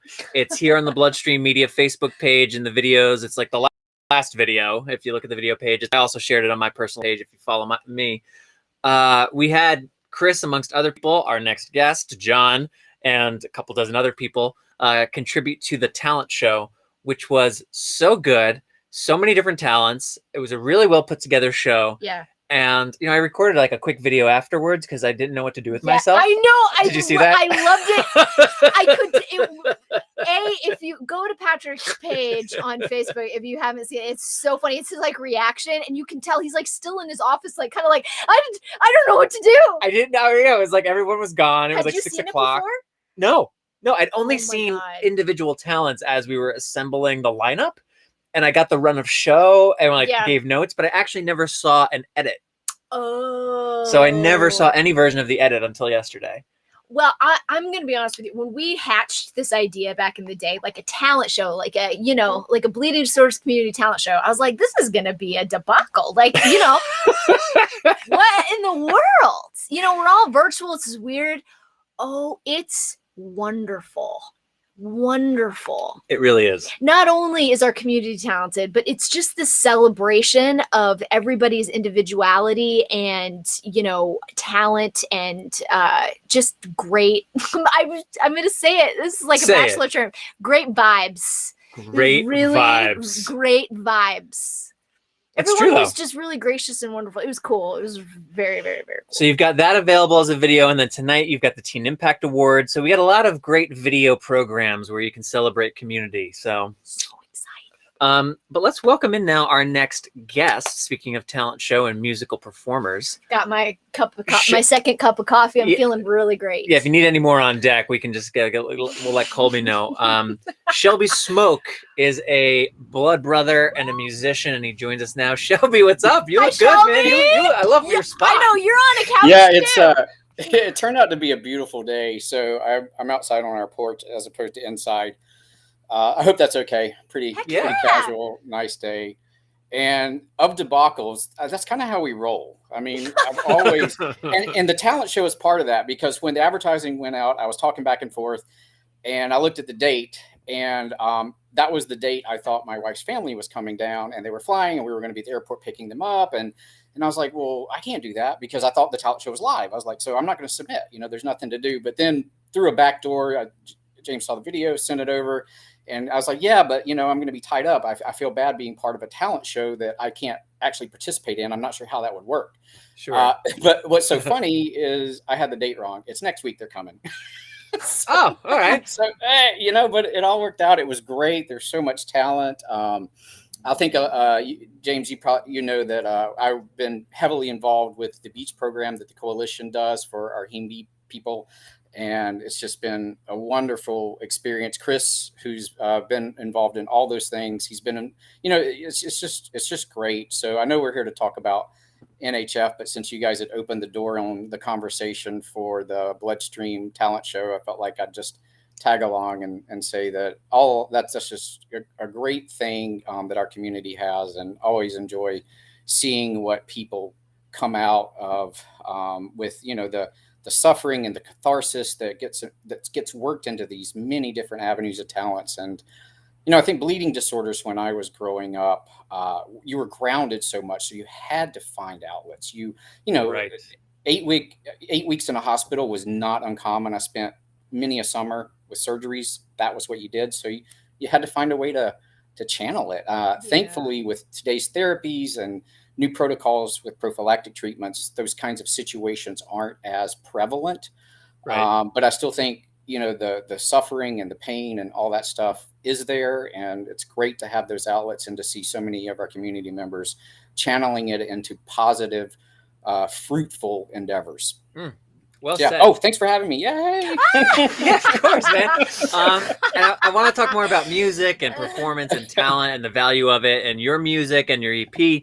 But as you said, like, it is BDC, so let's kick off there. What's going on with you right now? What about BDC 2021 is exciting to you? What's on your mind coming into this virtual conference? Where are you at? Well, first of all, I have to clarify that I have a PhD background, so I always go for those really heavy hitting science-based. That's how I understand the disease. That's what I respond to. I'll be honest, in live NHF, I would walk into sessions that I didn't really know if I was supposed to be in there. And usually somebody would come in and tell me I wasn't supposed to be in there because it was for wrong color badge. And then I'd be like, I'm a doctor. But they weren't buying it. So PhD in Lit can get you so far. I am actually excited about the new therapies, the new technology. I know before, John, you guys were talking about gene therapy. Definitely have been following that for years. I, being an older person with hemophilia, I remember the NHF drive, the Race for the Cure stuff. Obviously, that was an early era of that gene therapy push and things like that, and following the Athen database. But yeah, there's several sessions. I was trying to follow the color code, so I'm not exactly sure which ones were exactly for me, but the new therapies, and there's another one tonight, advanced treatments, therapies, things like that. And I like the advancements in therapies because, we talk a lot about gene therapy, and it definitely has been sort of at the forefront of conversations. But just like any of our therapies, it's not going to solve the problem for everybody. So if you kind of put all the other therapy pursuits aside and you only focus on gene therapy, then there's going to be a falling out, a gap of people seeking new therapies that aren't going to be covered. So I like it when I hear about other technologies like bypassing agents and things like that that are being pursued along with gene therapy, because it's not an eggs in one basket kind of situation. All that stuff looks promising, it looks great, but I do like to hear about other therapies that are coming down the pipe. So I'm excited about that one. Yeah. So to nerd out with you for a moment about that. Nerd out. So I'm like, as you're a PhD in Lit. I've got a BFA in acting. So here we are, the two foremost experts to talk about the science of bleeding disorders. But love it. But I share some of that perspective. I'm excited about the data from the gene therapy trials and what it has to offer, and the long-term outlook of gene therapy and gene editing and CRISPR technologies. There's a lot to be excited about, but I think, for me, Hemlibra's coming out a couple of years ago and seeing what that's done has been a very tangible example of how we are not necessarily, it's not in our best interest to solely focus on gene therapy, we have factor. Okay, we've got longer acting factor now, and then gene therapy, gene therapy, gene therapy. And as I've come to understand the coagulation cascade more intimately, I have a better appreciation for how some of these non-factor therapies could potentially work and help to balance the coagulation cascade or achieve hemostasis in one way or another. So I guess my question that I'm leading to is there either something in clinical trials that you are particularly interested in, or a kind of bypassing agent or biotech that's being developed that you are particularly interested in?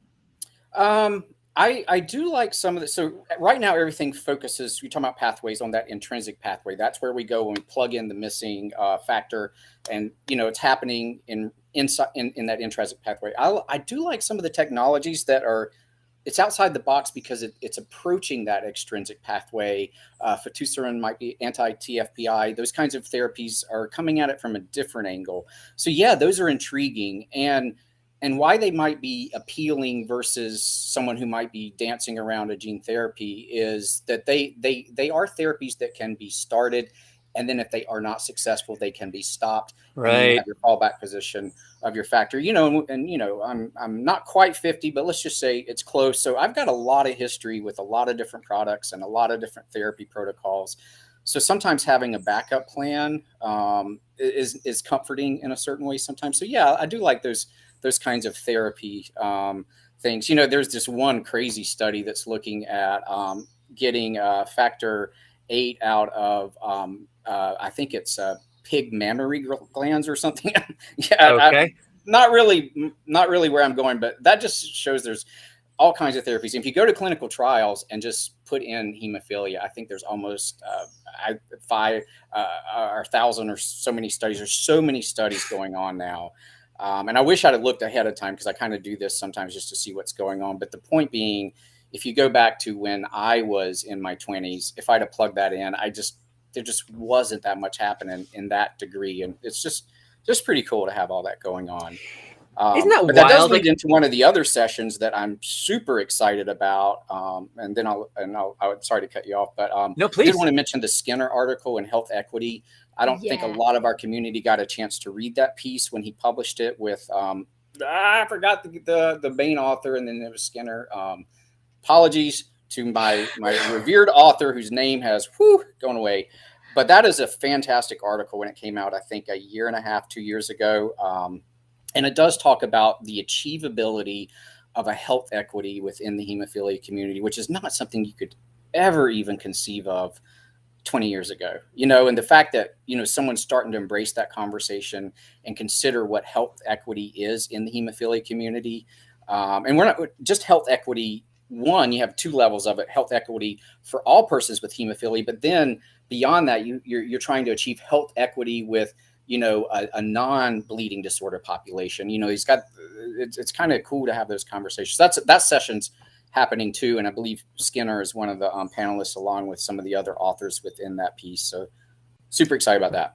That's cool. I think I found it here. Achieving the Unimaginable: Health Equity in Hemophilia. Mark Skinner, Diane Nugent, Pam Wilson, Brian O'Mahony, Jerry Dolan, Jamie O'Hara, Eric Berntrop.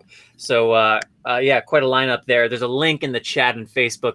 If you're following along and are interested, you can click there to read on, and you can check out the interactive schedule if you want to see that session. I also I got to talk to Mark for an upcoming BloodStream episode not long ago about a variety of things. Great conversation that's going to come out probably in September, hopefully. Great conversation. He's one. I mean, we're very fortunate, I think, in this community. There are a lot of people who I could name who are particularly articulate and nuanced about their perspective and their ability to discuss life with bleeding disorders from different points of view. There's a number of dynamic thinkers and speakers, but I put Mark Skinner atop the list along with anybody. I love listening to the way he thinks. He's so reflective. He has obviously spent so much time with the data, with his own experience, listening to people, reflecting on all of this, that I just find every time we talk, there's things that he says, there's ways he approaches. I always learn. So I guess I can't endorse the session that Shelby is referring to enough, because I'm a big Mark Skinner fan. No, and so he's obviously DC based. I run into him on occasion. I know him. Whether he remembers me, I don't know, because I always catch him at the end of these BPAC sessions or whatever, and FDA meetings. But yeah, he's a great advocate in our community, and as you said, very articulate, and just a good resource for persons with bleeding disorders for sure. Shelby, I have a question. I'm going to jump in. Do it. Okay, sure. I'm going to jump in. I'm going to go rogue. You know what I'm saying? You know, being in the community so long, being so engaged in the evolution of treatment for so long, psychosocially, how have you handled or wrestled with like managing expectations with all of these new therapies? You know, saying that gene therapy is not a cure, you know, we've talked about that. I know there was a time, a season where people were really like, I think this is going to be it. How have you managed those expectations? How has the psychosocial aspect of some of this been for you over the past few years and decades? Good question. No, and I think what it's offered is opportunities, options, choices. I definitely have had some rough paths with my hemophilia related to therapies that, you know, it's biological. So you can't really point the finger and say, oh, that product does not work. What you need in a community like this is exactly what we have. You need options. So I think psychosocially, it was kind of devastating. Maybe in the 90s, because everyone was transitioning off of plasma products, because obviously we were all infected and there weren't a lot of options. So you either had to remain on a product that you weren't sure about, but you were sure, you know, infected you many years ago. You knew that, but maybe the therapy that was available, the one, wasn't quite doing what you hoped it would do. And that definitely happened. So then as new therapies came along, more opportunities, more options opened up. And, you know, you were able to explore with your provider ways to, you know, make sure that you were getting the kind of coverage that you needed in that situation. So, yeah, I think what was talking about psychosocial, what is so difficult is when you diagnose the problem and you understand what's going on. And then you're like, here it is. If there is not a solution, like, it's one thing to solve the problem, but if you don't have an option to solve, to figure out what the problem is, but if you don't have an option to plug in the solution that's going to do the job, that is heartbreaking. You know, so I think psychosocially, it's just been a much easier to digest situations that come up in my bleeding history, because there are so many options. You know, even if I have had situations where I'm not currently, you know, being met by therapy that I'm on, you know, there are a numerous number of trials that we can bounce back and forth and consider and do pros and cons, and, you know, but consider the situation if all that were removed. It's devastating. So I think it's good to have options, you know. So great. Along those lines, how, you know, you mentioned being a part of these meetings in DC, the FDA, and other big meetings. Have you noticed any meaningful change in the dialogue at those kind of meetings over the years, as more treatment options have been made available, as more science has illuminated more about these factor proteins? Have you noticed that actually changed those conversations meaningfully? Well, I definitely think the conversations are happening, but one significant example I can give of how things have changed is, I think it was before COVID, so maybe it was winter of 2019, could have been 2018, I can't remember, it was December, but the FDA hosted their first all-day panel simply on bleeding disorder gene therapy. I mean, that says a lot. That has never happened. We were always a footnote on some FDA meeting. Maybe you shoveled us away into a BPAC committee, but you never got a full day at the FDA. And voila, with gene therapy, there it was. So yeah, that says it all right there. But yeah, definitely more awareness has been created through organizations like HFA and NHF and Coalition, and just more people trying to embrace the heritage that is hemophilia. You know, John was mentioning earlier how, and I'm paraphrasing, but in scientific research, it's not as though I'm researching this one thing and I'm only learning things applicable to the one interest I have. There's things that we learn that have interest beyond whatever the particular pursuit of that study is. And as you mentioned, gene therapy being something that has given hemophilia its own meetings now. I'm reminded how many times I hear about hemophilia in the last 5 years in conjunction with gene therapy, because the BBC is doing a story or this newspaper is doing a story.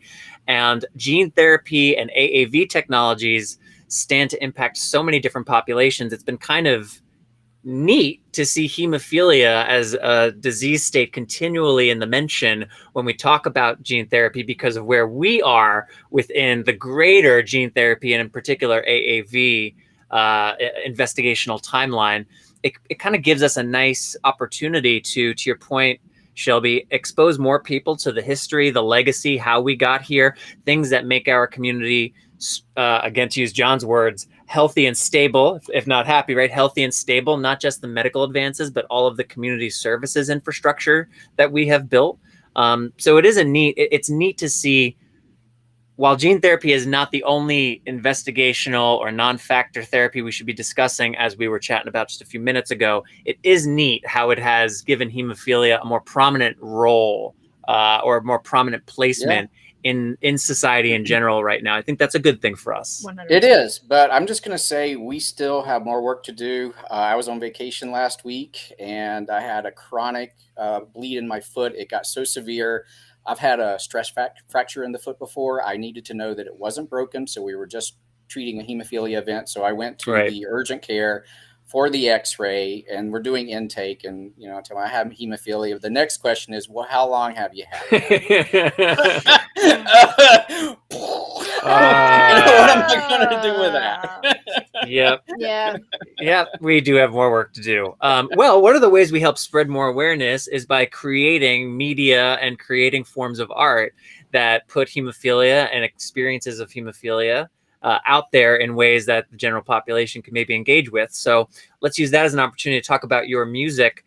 You've come on BloodStream before, and we've talked a bit about your history with music, but maybe for people who aren't familiar, can you give us a little bit of a Reader's Digest of your journey in music, and landing with the release of Crisis, I believe, just a couple of weeks ago now, the 5-song EP. So give us a little bit of a runway to the release of Crisis. I've always been involved in music. I think I started playing guitar when I had chronic bleeds. It was something I could do. It was a nice outlet.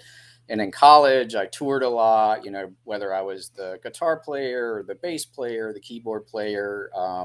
But I think what really turned the corner for me was when I published the memoir, which was Bleeder, my story and my struggles of hemophilia and HIV. And then, that was received well, and it did really well, but it just seemed like something wasn't done for me. And then I was still involved in music, but I realized the catharsis of writing that memoir, I could kind of carry it into music, which I hadn't done before. Music was not really hitting that place for me yet. And so I think I realized the power of writing and in a memoir. And I think when I was working on Crisis, I was channeling that a lot more, even with the earlier Bleeder stuff, when I adopted the name to kind of continue it and have that tie in.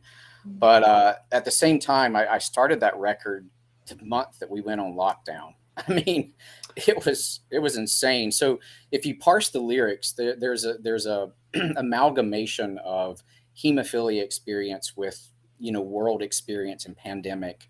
Coming Undone, the opening track, it's just, I didn't know how else to describe the world. I mean, it just seemed like we were all hating each other and fighting and, but then Coming Undone, I was having some bleeds, I looked like I was facing surgery. Well, actually I am, but we can postpone it. It's another story. But it just seemed like everything was, falling apart. And then probably what I will go ahead and promote as my hemophilia opus is the song Pain. Drafted that. I had the lyrics a while ago. I had these hodgepodge of lyrics about, when you can't sleep at night, I was trying to do something more productive than just, lay in pain. And so I try to describe it. It's always hard to capture the right metaphor, to capture the right phrase, to really make people understand, or at least have that empathy or whatever it is you're doing, or working through your own catharsis. How do you capture what that is like when you have, a joint that's just swollen and you can't move it and it's just killing you with pain?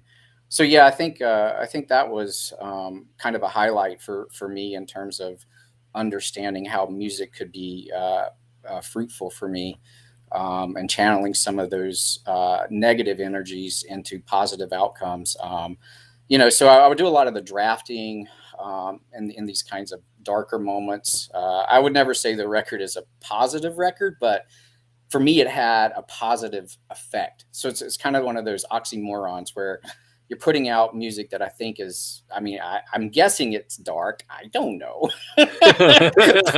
Right. But for me, the effect of it was much different than that. So it came out. I did the video myself. I recorded the whole thing in my basement. I sent the tracks. I had the great pleasure of meeting a wonderful musician, and when we did the Beats Camp at the Coalition, Adam Smith. He's got a studio in Nashville. He's a phenomenal drummer. I mean, he's phenomenal at everything. This guy is crazy talented. So it's like one of those collisions of amazingness. So I would finish the tracks, except for the drums. I would just have like a rough MIDI track in there to keep the time and, hint at the beat. And then he would do that, and he mixed the whole record and did the production on it. It was just a great experience. And this is how I got through the pandemic, because I played all the instruments except drums. And then I would send it to Adam, and he would do drums and a lot of other pads and some backing vocals. And, it just came this growing project. But I think on average, it was probably 2 to 3 months to finish a track. And then, one time I ended up with a chronic knee bleed. I was on crutches for 3 months. I couldn't even get down to the basement to do the recording to finish. It was literally the last song, the Dark Room. So you figure it out. So perfect. Perfect title for a perfectly dark moment in my life. But anyway, that's it. It's gotten great reviews, getting really good radio play, so I don't know. Nice. You just put it out there, you hope people play it and enjoy it to some degree. But for me, I love to record. I found out early on that even though I love guitar and I love playing guitar, I like when you can record it and hear it and play with that, and it's its own thing. So it's cool. It's been awesome. There'll be more stuff. I hope people. I'm going to keep putting it out. If you could keep pushing play, awesome. But the stuff's still going to be coming out. Good. I put a link to Crisis and where you can find it on Spotify and elsewhere. There's a link now in the in the Facebook chat. So if anyone's listening and they're interested, that's an easy way you can find it.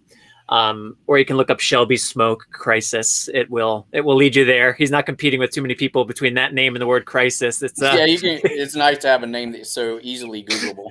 Yeah, so I had to add a third to mine. And, Patrick Lynch, there was too many of them, but I was like, if I'm Patrick James Lynch, and if I add another one, if I add another one, it really narrows it down. There is some illustrator. I think there's an Irish illustrator whose name is Patrick Lynch. Yes. And I will, every 6 months, somebody sends me a tweet. I'm tagged in a tweet where it's like, beautiful illustrations, read this book this morning. I can't believe wonderful work at PJ Lynch. And I'm like, and I've just gotten in the habit now of being like, thank you. I've worked very hard on it. A little bit of contribution from, and then I tag the appropriate guy. So at some point I have to meet this person. Smoke is easy, but the Bleeder name, I used it for the book and then I used it for the band, but I'm not sure it was the best band name. I remember hanging flyers in a coffee one time, and then I turned and ordered a coffee, and somebody's reading the flyer, and they're like, "Bleeder, what the hell is a heavy metal band playing here for?" And then there's a lot of other Bleeder bands out there. So, what are you gonna do? Lastly, my last question for you: there are other musicians in the community, other guys who are putting music out, other blood brothers. I'm curious. I'm not a musician. I don't have that ability. I am an artist. I do express myself in ways. And I find when I'm talking with other people who I share that with, there's a different kind of P2P conversation about the work than with someone who's not necessarily an artist, maybe loves the work and they want to talk about it. When it's someone who also produces work like you, it's just a different kind of conversation that you can have. So I'm curious, what kind of conversations have you had with other musicians in the community about how to take these experiences with hemophilia, put them into music? What is that music? Who listens? Do we care if they hit play, or is it more about the process of creating it? I'm curious what those conversations are like. You know, when we do conversations, most of the conversations are about just there's a lot of conversation about catharsis, how good you feel. We've had a lot of conversations about the problems we have. A good friend of mine, amazing drummer, but gets a lot of wrist bleeds. You know, how do you keep playing with a wrist bleed? And then for me, I've had some wrist bleeds, elbow bleeds. You can't do the guitar. How do you keep going? We have those kinds of, only hemophilia people would understand, or bleeding disorder persons would understand what it's like to play with a throbbing wrist. And factoring up on the tour, I've had conversations about, it looks really bad when you're in your band van and you're shooting up your factor. I mean, this is real. When I've been on tour, we used to tour up and down the East Coast, and the van was usually cleaner than the club. We didn't have money often for a hotel room. So, before the show, it wasn't uncommon to find me in the van shooting up, but people coming to the show would look in. It didn't look great. I tried to, so those are kind of funny moments. And then, I think too, some of my friends in the music bleeding disorder community, we talk about, like, you want to have hemophilia be known, you want to express it, but it's sometimes, but if you're too specific, then you isolate the audience that would be receptive to it on a larger degree.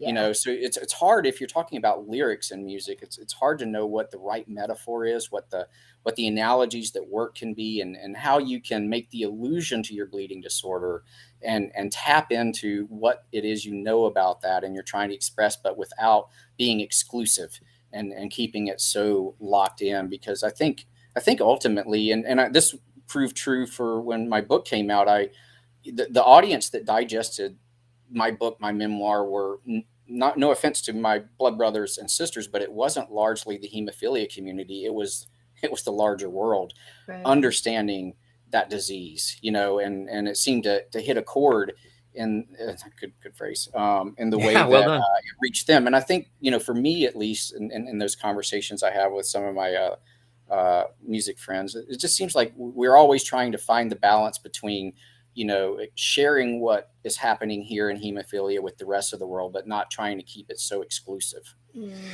I think, that just like sparks so much for me. It's something that in the process of Bombardier Blood thought about a whole lot. How does this film both do everything I want it to do for the community, which is a diverse and multi-stakeholder group to begin with? It's not a monolith. I mean, you did it. I've got so many people that I've shared that with outside of our community, and it worked. Thanks, man. Well, but part of that process, like, you may not notice, but we don't once in the entire film mention the word prophylaxis. And the reason was, as we were editing, we were having to make decisions about, like, when is it too much? When are the terms and the medical, like, when is it too much? Because we're not just asking people to appreciate hemophilia. We're also asking them to appreciate health disparities in hemophilia globally at the most, like, desperate levels, and right away.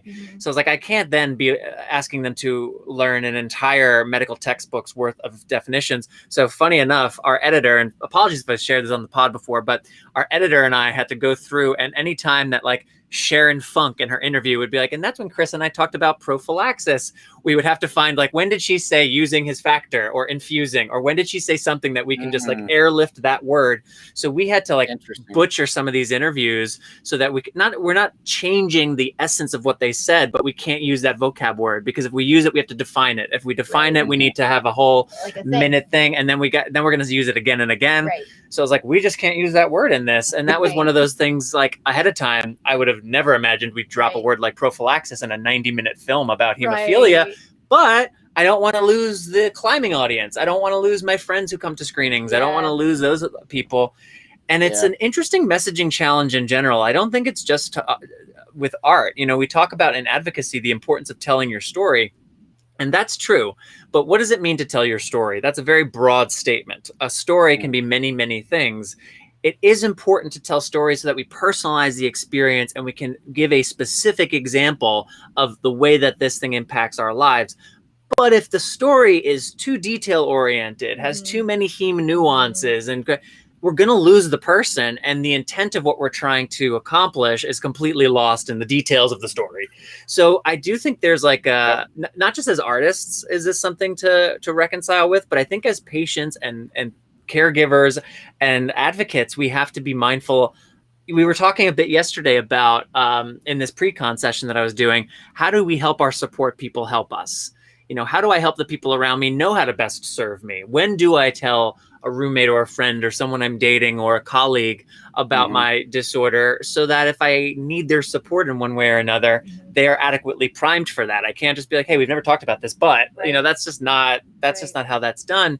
There is a messaging communication nuance to kind of think through, so that we are making people aware, raising that level of awareness that medical professionals of all people aren't saying things like, well, how long have you had hemophilia?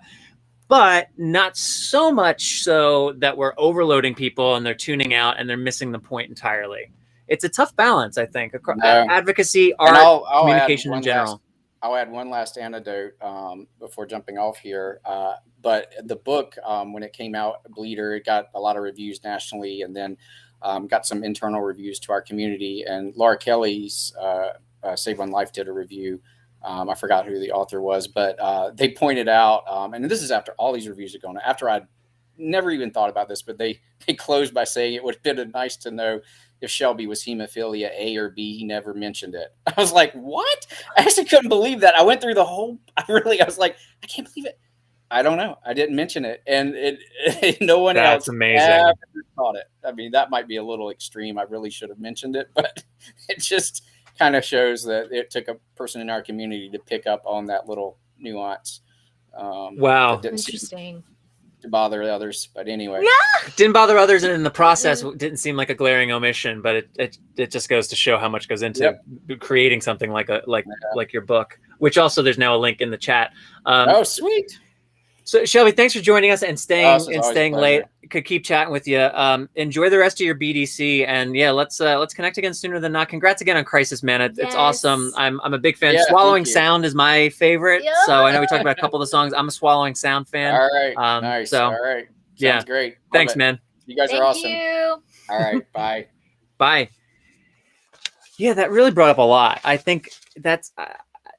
It's something I think about a lot. I mentioned Bombardier Blood, but like I think about it with this podcast. I think about it with Stop the Bleeding. I think about it with everything we do. If we're creating something that has the opportunity to transcend and go beyond reaching people affected by bleeding disorders directly, then I want to be cognizant of that audience and make sure that they are being accounted for and cared for in what we produce, and that it's not just something that's so because you know what, I guess as an audience member, there are times where I have a genuine curiosity about another disease or an aspect of health, and I want to dip into a pocket. And whether it's a podcast or reading a blog, often I feel like even if the framing is to help raise awareness, the content itself is too specific, you know? And it, like, as an outsider who's aware, like, I'm ready for my awareness to be raised, but I can consume a lot. Like I'm willing to bring in information, but if it's too specific and if it's too inside baseball, I feel like there's not an access point for me, you know? And then I'm like, all right, well, I got to go elsewhere, I guess, if I want to try to feel like I'm a part of this thing or learn about it. Well, I think it goes back to what we do at Believe so well, hopefully. It goes back to storytelling. So it's not necessarily about the hemophilia. It's not necessarily about the disease. It's not necessarily about this one thing. It's about, human determination and overcoming something, which is just the, skeleton structure of storytelling. And so when you get into that, I mean, all of the best shows and random documentaries we all have loved, we didn't know anything coming to it. The Olympics. This is so stupid. I didn't even watch the Olympics this year, but my parents, because it was impossible to. We'll talk about that. 100%. But my parents, oh my God, reenacted several commercials for us when we saw them. We saw them a couple of weeks ago, and they reenacted at least 3 commercials. They were like, and here's another one, and they reenacted it. But the thing that I want a TikTok channel that is just your parents reenacting just commercials. Tom and Jenny giving it. Can we do that, Tom and Jenny? Will you guys start a TikTok channel? We can help. Believe can. Like my mom's watching this right now and she's mortified. She's like, "You're mocking me." But what the thing that I took away from it is it's not, none of us when we enter the Olympics care about like curling or, you know, water polo or, you know, some of these sports is like, we don't know, but we leave caring because we care about these people's story. It's the story. 100%. And that's Story. what they're producing behind the scenes. That's what they're talking about. I mean, I'm a big, that's what they're so good at in the Olympics is they cultivate story. It's why sports is so good. They cultivate story. and the stakes are high. The stakes are high, but it's safe. 100%. You know, so it makes for great drama. We get these great characters. Yes. It's something that I think the NBA does really well. Yes. And I've heard, I'm by far not the first to say this, but if we look at football, 55, there's 11 guys on offense and defense and special teams. There's 55 people on a team. There's helmets and all this gear. Baseball, there's 25 people, different pitchers, everything. There's helmets. Basketball, there's 5 guys on the court at any given time. Yeah. They're wearing shorts and tank tops. You can see them very well. Yeah. The NBA has done a really good job of realizing like, oh, these are characters and stories. Like, yes, they're playing a game and that's the backdrop and the mechanism that we can sell this entertainment product off of. But the entertainment product are these characters and their stories. Yes. And I think the NBA continues to do a really good job of that. And it's something that I think we need to think about as, again, like just to be bringing it home to bleeding disorders. As advocates and as messengers, we are characters and we are telling stories. When you go into that congressperson's office, you're a character telling a story. Right. And the more that you can own that and lean into it and appreciate the power of characters telling stories, the more effective that you can be as an advocate. I agree. I want to talk about the talent show one more time before we leave it for the day, because I don't know, there's so much more to talk about, and I just want to give it one final huge plug. Oh, do we have one of these things I get to show off? Here, you can show this one off a little bit while I'm looking for the one that I want. Okay. Here's our thingy, Bobby. I'm gonna put this to the side. Oh no, I'll put this to the side like this. This is our cool thing. Look at these are all the things that we've got going on at the BDC. We've got so many things. The BDC stands for Bleeding Disorder Conference. Okay, this is the one I want to prime for later. You don't know in the acronyms. Also, hi Instagram Live. If you missed any of our interviews today, that's because you can't hear them. That's like an actual thing. So if you want to catch our interviews, great interviews today, head on over to Facebook and you guys can see it. It'll be on there. You can check it out there. So there we go. The talent show is depicted in there. We don't have like a big one of just the talent show, but here it is. So we had like, if I guess to like, I don't know, give like a 101. We called for submissions, if you guys didn't see, for like an actual talent show. So people sent us in the community, sent us videos of them doing a talent. That's true. That's literally what it was. It was like 7th grade, but it was like everybody. It was terrific. And then you heard John talk about, and Shelby participated too, in breaking through. And we had the ensemble from this year, which was a virtual ensemble. They also performed some stuff. So you heard us talking about breaking through with regard to the talent show, and that's why. But it's a very uplifting and empowering 35 or 40 minute experience. So if you haven't checked it out, it's the last video, I think, here on the BloodStream media feed. It'll be, I shared it on my personal feed. Highly recommend it. And if it's something you'd be interested in contributing to for the future, let us know. Comment somewhere on the BloodStream media page or email mailbag at bloodstreammedia.com, and we'll catch you there as well. I do want to make a mention, though. You know, Amy, the BloodStream podcast, it's made possible by our presenting sponsor, Takeda. Takeda. Today's BloodStream episode. Takeda. Love Takeda. It's brought to you by our partner, Takeda. You may be curious about finding more information around Factor. Takeda's new platform, MyFactorFam, offers information and resources for patients and caregivers. Join us and learn more by visiting myfactorfam.com. Wherever your bleeding disorder takes you, Takeda is there to support you. One more time, that's myfactorfam.com. And that's new. We should all go check that out. That is new.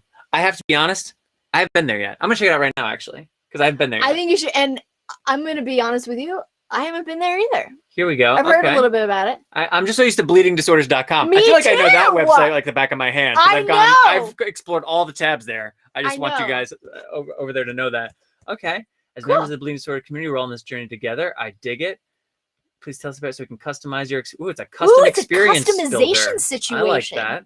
All right, so check it out, myfactorfam.com. Thank you, Takeda. Thank you, Takeda. You mentioned documentaries, and that inclines me to bring up that so I mentioned my HTC visit earlier, right? Yeah. And actually, no, this was during a physical. I guess I've had a lot of medical stuff in the last week or so. I had just a want physical. our listeners to know that I don't know where this is going, and I'm nervous. Very rarely on this show do I not know where stuff is going, and I just want everyone to know that this is one of those moments I don't know where this is going. So yeah, we're currently talking about documentaries, HTC, and my physical. Yeah. But at my physical, this could go many different directions. So I got a lot of great news at my physical. Oh, my cholesterol kicks butt. Apparently, my cholesterol is awesome. They had to really drill. They're like, this is how good this is. It's usually like this. Yours is like this. High cholesterol. I don't. I had high cholesterol 28. Apparently, it's genetic, but I felt old.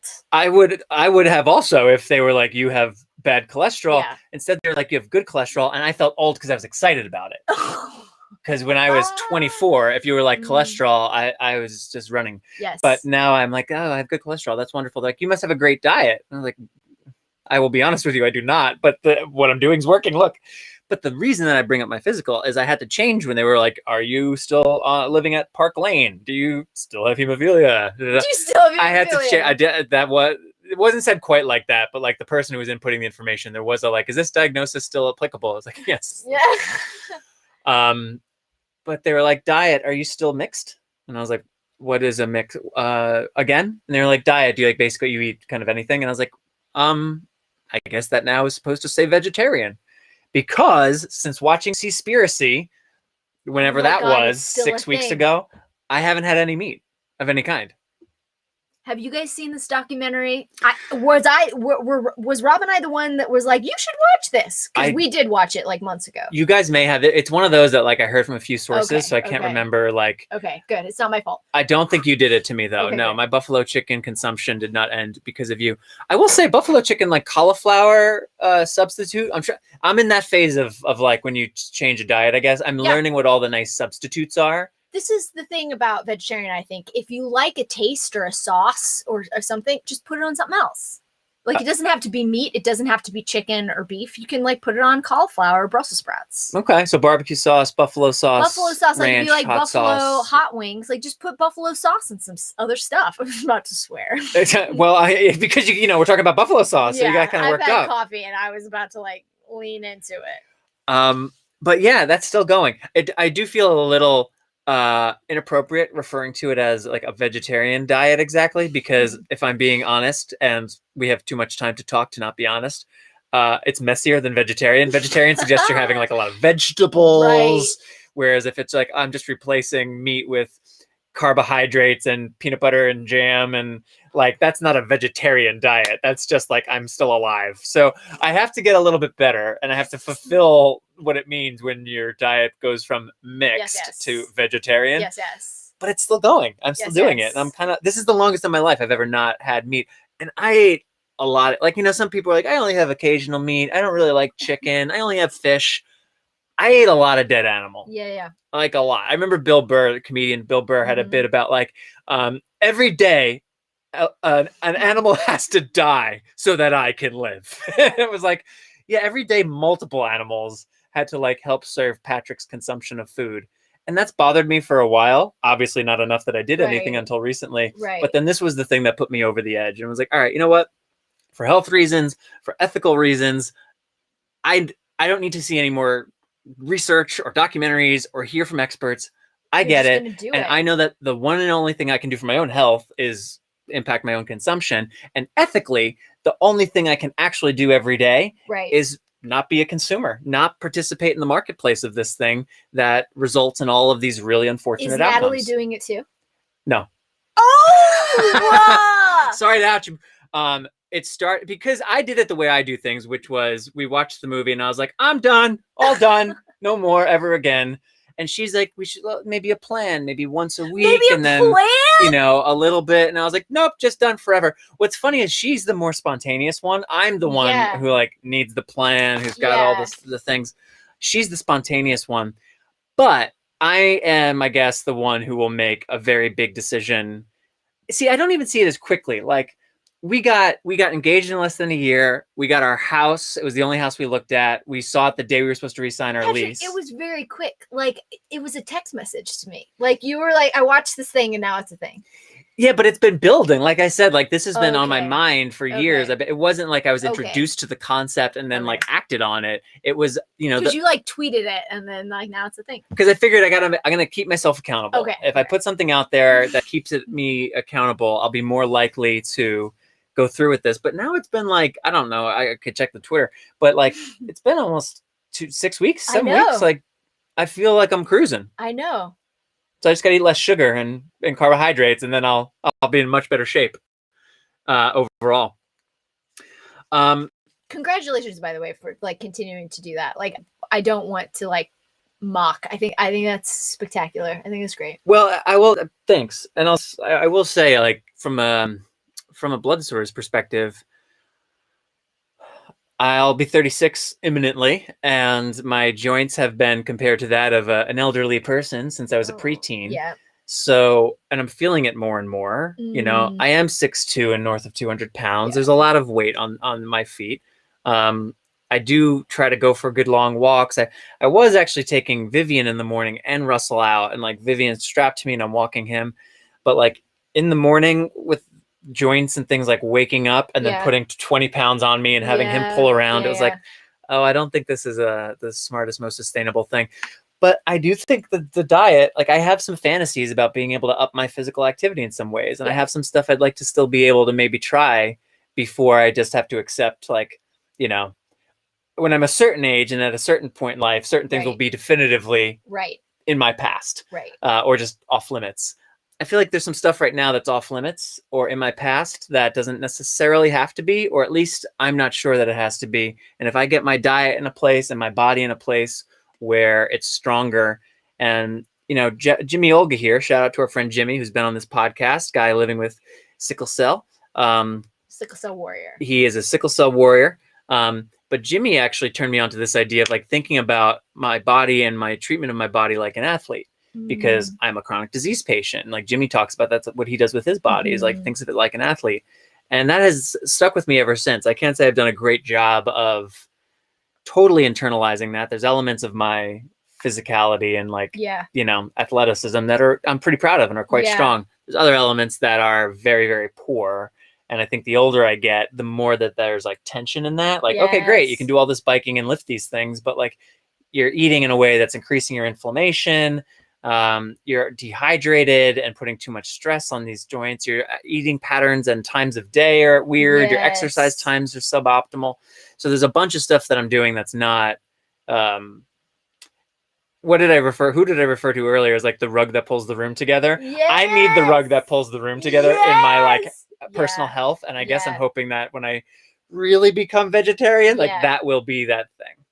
I think that's kind of an adulting thing, to be mindful of your body, what you're consuming, what you're doing in order to be optimal for the things that you want to do. And to think about it like an athlete, because I do like an athlete has to be optimal so they can show up at, you know, like a certain time and be optimal. I always felt like as a performer, I was I haven't talked a lot about this, but I was like a professional musical theater performer for about a decade. Okay, here we go. This is the day we get to talk about it. We got a live stream. We're in the third hour. LiveStream. We're going nuts. We're talking about musical theater. But one of the things that like you don't really hear about in the reality of what that means, and being a professional, this is super dumb, wherever you are across the country, if you are a professional musical theater performer, 9 times out of 10 you are in a contract that you have to do 7 to 8 shows a week. So you have one day off, and that's usually Monday, by the way, and there are multiple days a week. You have 2 shows a week or 2 shows a day, and your entire life revolves around being ready to do your job, you know, half hour to show. And so whatever that means, whatever your job is in that show. And I was young and a dancer. So 9 times out of 10, I had to be like, your body has to be optimal half hour at a show call, whatever that means. Your voice has to be optimal. So you can't 10 a.m. or 8 p.m. show 1 or show 8 that week. 100%. And even as a actor, you have to be ready to do that. So your entire life revolves around it. What you eat during the day, how you speak. I mean, a lot of times, you know, I would like be on vocal rest all day long. So I'd be optimal at 7 p.m.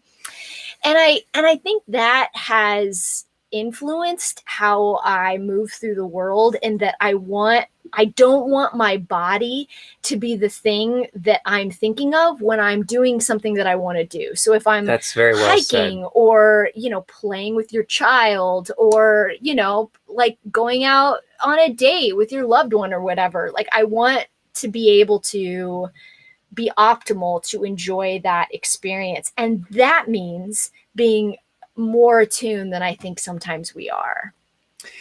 A lot of that resonates. And I had previously, or how do I want to say this? So like, it's been a long time since I have been a capital A actor, so to speak.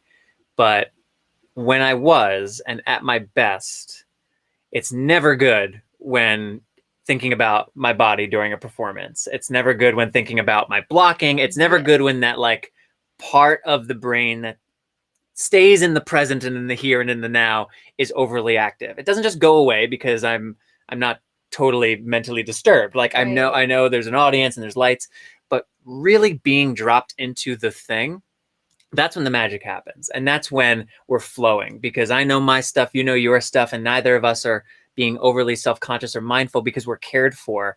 But I have times where, and this is actually part of, and I got to be honest, I don't love talking about this because it still feels like I'm at a conflict with it, but it's part of why the acting part of my life has kind of drifted away, is I'm not very comfortable in my body a lot. And I can do my job and I can do this other stuff I do while I'm uncomfortable in my body. I can't do that. Yeah.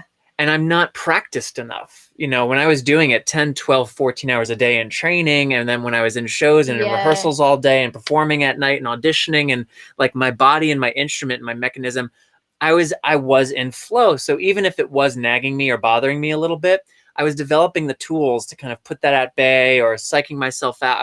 I was able to navigate it, because over the course of the last number of years, my experience with acting is few and far between. Like the muscles aren't there, the practices aren't there. And so that part of the discomfort within my body, that presence is much larger than it used to be, and very distracting. And it's something that really, really frustrates me. So I completely agree. And just to stay in the acting music theater, when you mentioned like the so that, I talk about this with people in the community all the time. The hemophilia, this is something I have to deal with so that I can whatever in my life. Yes. It's not, my life isn't about living with hemophilia. Yeah. My life is about my life. Hemophilia is a thing that I have to contend with so that blank. Right.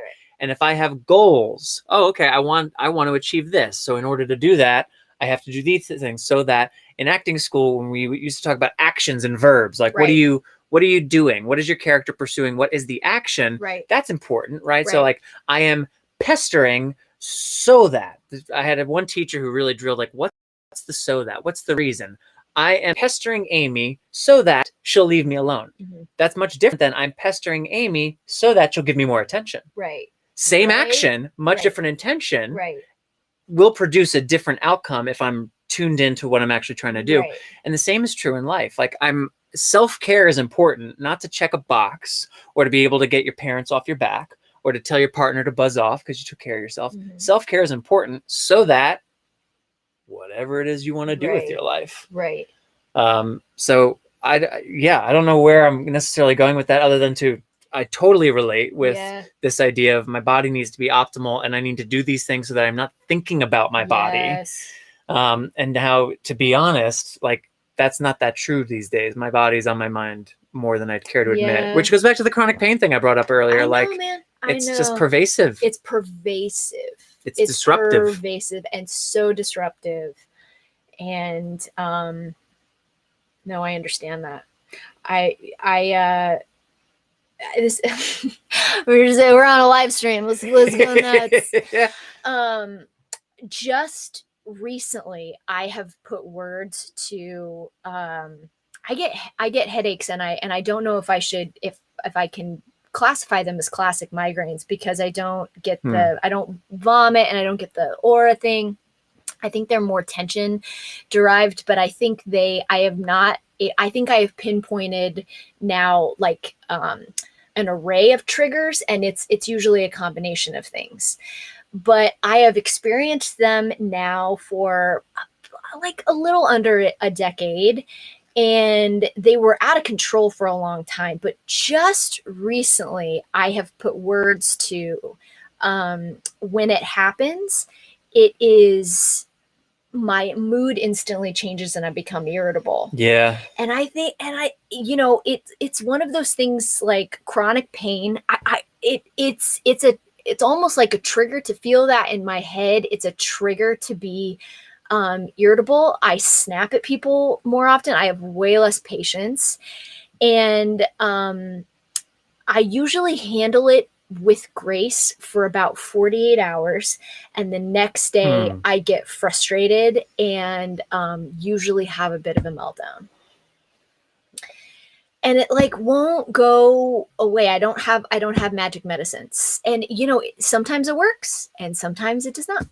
And it just there have been certain things that I have figured out to ward it off a little bit. I've put more words to it. I can time it with hormones. I can pinpoint some triggers, but it's not magic. I think I will always have them unless something shifts. And I don't know. I just, my hat's off to all of you with chronic pain, especially in the hemophilia community. I saw somebody actually mention on Facebook a blood brother, and I don't remember who it was, but like, I'm coming up here, I'm going to get old and crotchety, chronic pain, joints, and I'm just going to like yell at people. And it's true, like that irritability is not like our true selves. It's not. And I can see it too. I see it like when I'd be performing, or even in the stuff we do now, if I'm on stage or presentational performing in any particular capacity, if my body's not doing great, not only do I know it, I can see it. Like when I'm watching back footage or I see that I'm fighting through something. And I think some people can see it, probably most can't, but it's one of those things like, oh, I know the difference between what I look like when I'm doing well and what I look like when I'm struggling. I will say to that point about joints, having a 6-month-old now has certainly elongated my view of my future. Right. Because like now my interest in the future, naturally speaking, expands beyond my own lifespan. Right. Like, so if all goes according to the natural order, I will eventually expire ahead of when I would like to, because I now have someone behind me who I'm trying to be here as long as possible for. But when I think about like right now, I mean, just sitting here right now, I'm like, ooh, right ankle's a little on fire. Left ankle's kind of throbby. Left knee's got a bit of a sting. Right shin is a little achy. And we're just sitting here. I know. So it's like, it's a little intimidating to think about what does this road look like a bit down the way. I will say, I saw Blood Brother post about this in, I think maybe the Hemo Friends group. I don't recall, but about successful ankle surgery, or maybe it was responding to something that I posted. I don't even remember, but they mentioned a surgeon who they had successful ankle replacement and how they had gotten that surgeon recommended to them by another blood brother. So I was like, okay, this is because ankles in particular, I know are tricky. Just the I don't know, not a ball and socket, whatever kind of joint it is, however it moves, like the specifics of it make it a more difficult replacement than like an elbow, say, or a knee even. So my particular areas of trouble are my ankles, and that's what I'm waiting on Dr. Luck and Dr. Kwan to tell me what they think of my new x-rays. But hearing about these successful ankle replacements, I'm like, okay, I've been very closed to that idea for a long time, even though it's been not recommended, but suggested as something to think about since I was in my late teens.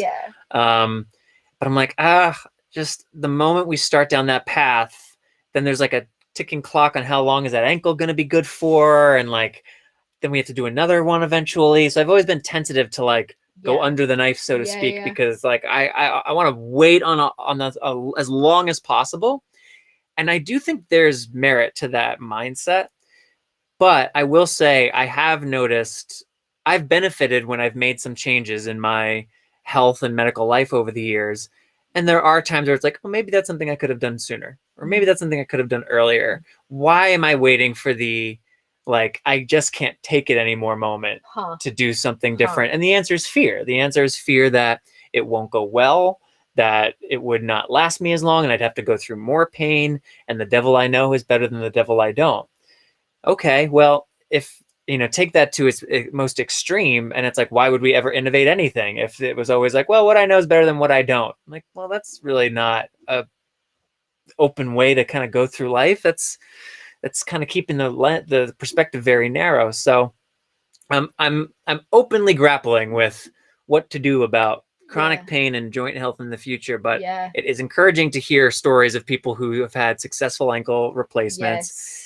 And it's also kind of nice to sit here with you, Amy, and hear you share like an experience as a performer in music theater and having to be body optimal at scheduled times, and like the mindset and the thinking around your body, but how like that's not where your focus needs to be in the moments, because it's not about your body, it's about the thing you're trying to do. But if your body's not right, it's really hard to think about much else. Like all of that as a patient and a performer. Connected. It's so connected. You know, how we feel in our body is going to be how we start to feel mentally, and it's all connected. And those things that we want to do that we don't necessarily think have anything to do with, I don't know, you know, physical health, or like what our physical therapist tells us at comprehensive, you know, care visits, you know, all of that combines to what we really want to do in life, whatever that is, even if it's not a physical thing. So it's all connected and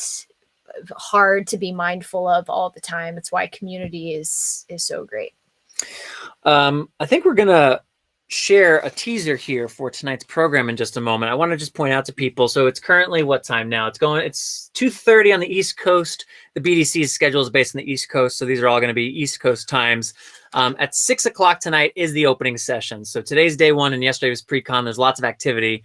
The opening session that's led by NHF CEO Len Valentino, who you heard John speak about quite a bit earlier. And I'll just plug that for a second. This feels like a really good opening session to catch. You know, in other years, it's like, whatever. But I know everybody does. But with this mission change, and I don't know, Dr. Valentino has like, you know, such a very firm grasp on what he wants to do in his tenure at NHF. It's worth catching in. So. It's only his second BDC. Again, the first individual one. He started in this role, and COVID hit almost immediately. Yes, right. That's longtime BloodStream podcast listeners may remember, I remember because it was last before the pandemic, was to Washington days last year. Yes. Interviewed Len as the new CEO, talked about stuff. And then like, a week later, we're shutting everything down because it's COVID. So I agree with you. I think there's an opportunity here to maybe get more of what he and the board and the organization had hoped for. You know, I'm projecting a little bit, but I imagine there were things coming in that he and the board were hopeful to achieve and move the organization toward that has been thwarted in large part by COVID. But I imagine by this point, we've kind of like caught up to ourselves a little bit more. So I'm with you. I'm curious about that opening session. Me too. The exhibit hall is open now, I believe, but there's only certain times where like the exhibitors are in there and you can actually ask questions and chat with people, get clarifications. So 7 o'clock after the opening session, the exhibit hall will be like fully open with exhibitors there and people to ask questions of. There's 2 symposiums that start at 7.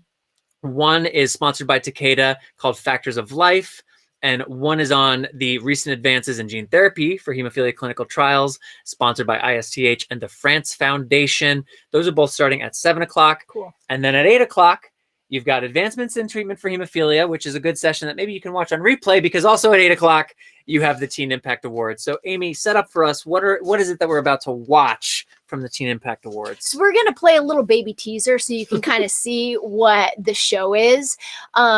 This obviously is an award show for our teenagers who do incredible things in the community here in the bleeding disorder community. We love showcasing these kids, as we said earlier in the live stream. This is an opportunity to highlight and honor some of the things that our teens are doing that don't get honored all the time. You know, a lot of these kids have stellar GPAs, but this is not about high GPA. This isn't even about like the cool things that they've done with advocacy. A lot of times it's just that they do advocacy and they're so excited about it. So we're so thrilled to bring you the stories of these teenagers, but because it's Believe Limited, we do a killer award show, and there's always a theme and it's always a thing. And this year's show, like, not only are the teenagers amazing, but the show is great. And so we really can't wait for you guys to see the show. So we're going to play you a little baby teaser right now. And then we'll talk about it. So we'll play the teaser, then we'll talk about it. All right. Let's bring that teaser in, Greg. So come on, Greg, bring in that teaser. Coming to you live from the NHF's Bleeding Disorders Conference, it's the 7th Annual Teen Impact Awards. You don't want to miss this sure-to-be sold-out event on Thursday, August 26th at 8 p.m. Eastern. Registration is free for community members. Head over to NHF's website to sign up. If you don't register, you can't watch the show live with us. Don't miss out. Register today. Haha, baby teaser. There it is. So that's today. So registering today, because it is today at 8. You have to be a part of the conference to attend. But if you are, look, I'm not saying don't go to the conference, but if you're like, I'm not going to the conference, I'd like to see the Teen Impact Awards, you can do that. And then you'll get a lot of bleeding disorders experience in just that 1 hour. Actually, I have a question. Yes, go ahead. Amy Board on my left.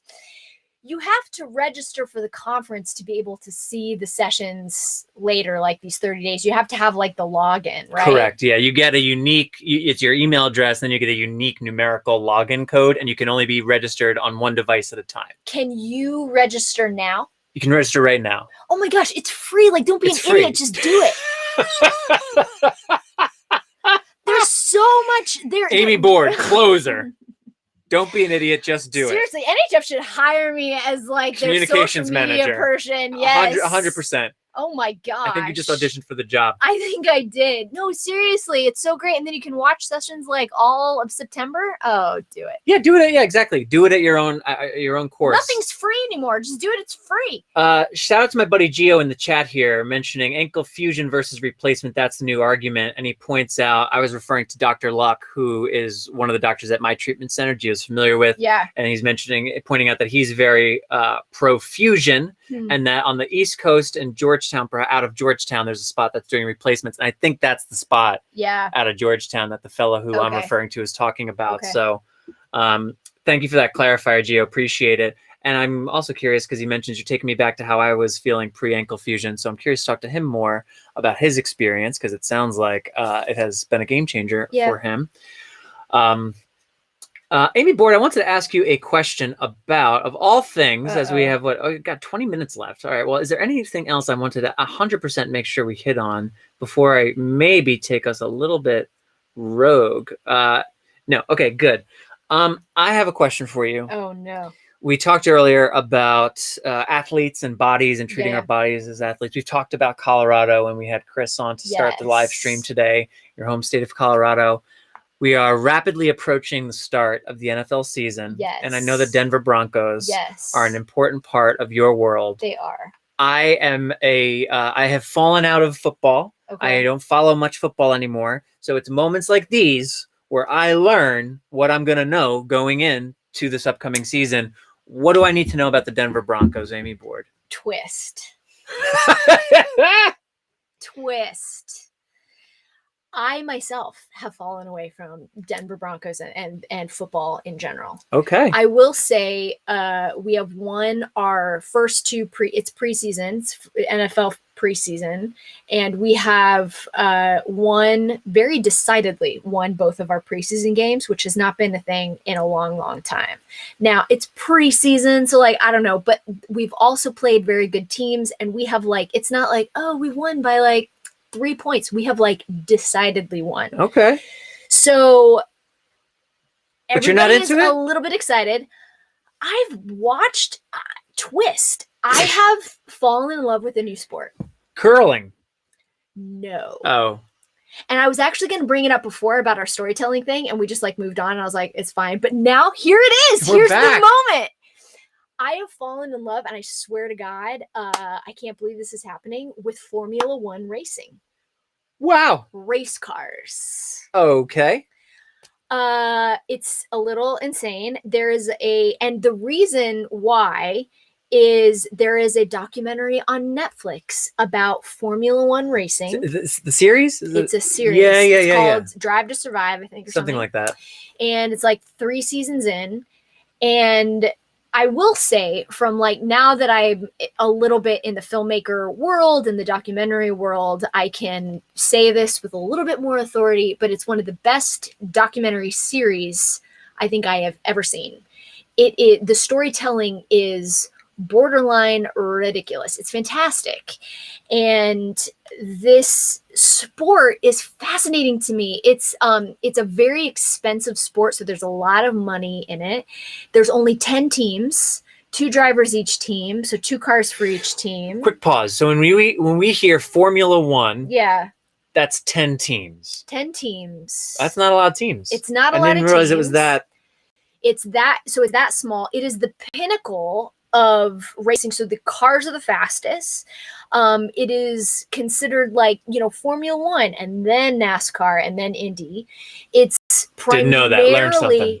Primarily European. It's a European sport per se. Makes sense. Like right now there's only one like American owner of a team, so everybody else is, and all of the like leading up to it, Formula 2, 3 and 2, like all of the baby little sports leading up to like the pinnacle of Formula One, all takes place like in Europe. So it's not, I do believe that they had the team the documentary to like introduce people more to the sport. Sure. I freaking love it. I love it. I'd also like to give a shout out to Chris Bombardier, who also loves it. I also want to give a shout out to Jess Bombardier, who hates it. Oh, interesting. Yes. Do you have a favorite race car driver? There's a question coming up in the chat. Yes, I do. Let me tell you about my favorite race car driver. His name's Lando Norris. He drives for McLaren.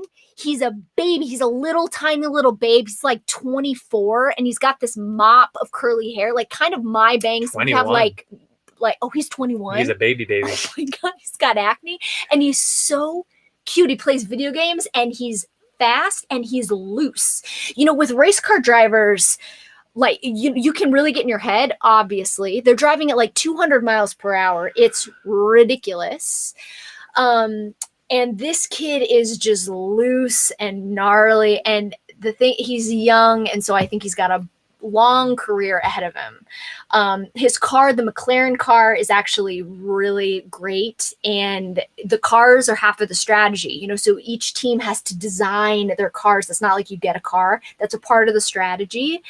You have multiple drivers and cars in a race as a team. Yes. So you have 2 drivers in a race. So typically you have obviously their cars are built the same, but obviously cars of personality, so each car is a little bit different. But they are built, like, the idea is they're in the same car. It's not like this is our McLaren that does this, and this does it. They're in the same car. They're in the same car.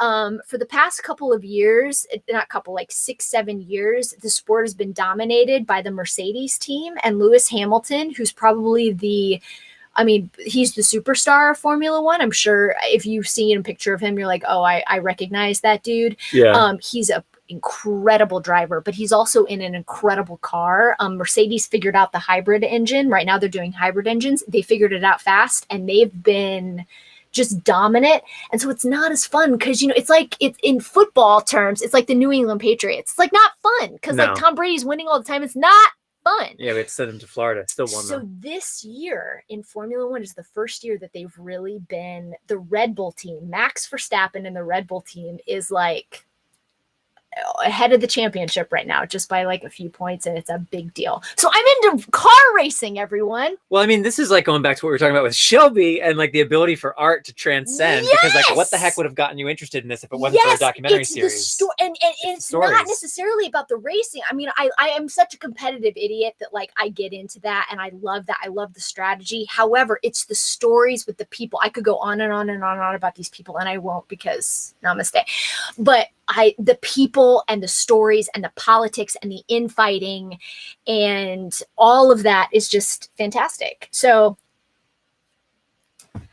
that's what I have to say about that. That's amazing. Well, yeah, I mean, I just learned a lot, and I'm actually kind of interested now to learn more about. First of all, you should watch that show. You of all people, as a documentary film person, you should watch that show. As a sports person, you should watch that show. Yeah, I guess I should watch that show. We got Mel Forrest into it the other day. We're like, Mel, you need to watch this show. Okay, see, if you guys do viewing parties for like this, then maybe I'd show up. Bachelor, it's going to just take. Have you seen Love is Blind? No. All right, so 60 seconds on Love is Blind. Actually, it's one of the most disappointing things to me. My mother loves trashy reality television. And so for a few years ago for Christmas, we got her like, I feel like we just got very bright. I know, what happened? I don't know, but sorry, we got a little bright. There were a few years ago for Christmas, got her a cameo from two people on 90 Day Fiance, because like that was her favorite show and all of its spinoffs for a while. She's kind of off that right now. Below Deck was really hot for a while.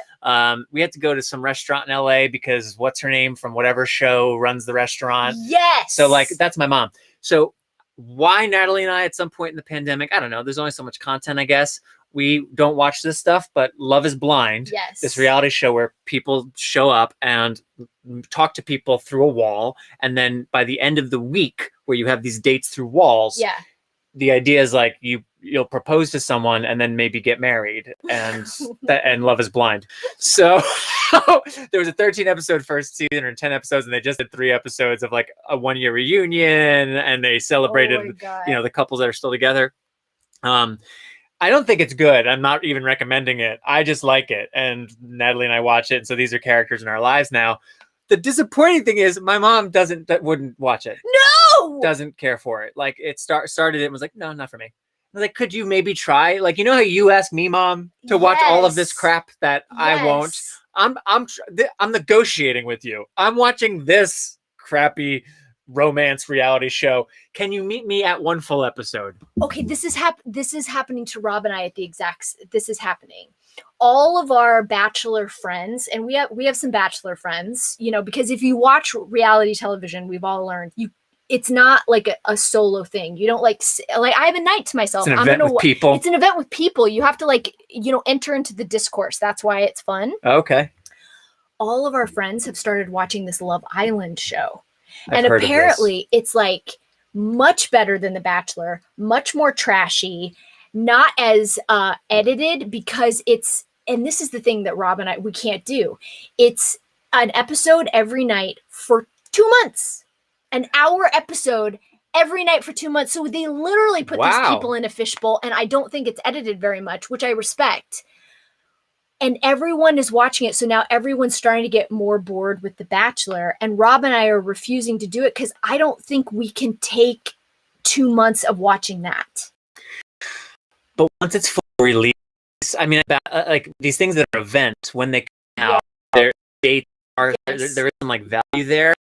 But I think there's a trend. I'm aware of other reality shows that have moved to weekly or daily during the week. Yes. I think that trend is going to continue. And I wonder, because I get it's a pandemic thing. I get it. Like when Rob and I got into a show in the pandemic, we got into a show that is like now season 12 or something. We were able to start at the beginning, and it was just heaven. You know, when you're like into a show and you watch it every night. So maybe that's the thing. We've said like, okay, when the next Love Island season comes out, maybe we'll give it a shot. But it is when people are not on your same wavelength with the reality shows, and you need them to be on the same wavelength with your trash garbage television. Yeah, really frustrating. I'm like trying to build a bridge, Mom. Get on board.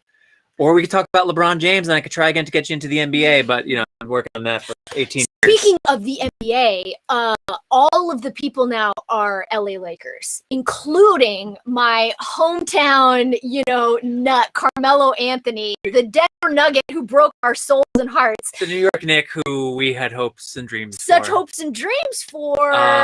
Everyone's a Laker. I actually, just so you guys know, I asked if this happens, if God forbid, COVID or whatever, but I would like to attend an LA Laker basketball game. We're going, the schedule's out, by the way. With my friend Patrick and our producer Greg. I would like to sit in the middle of them, and I would just want to experience. So much leaning. There's going to be so much leaning over you and across you.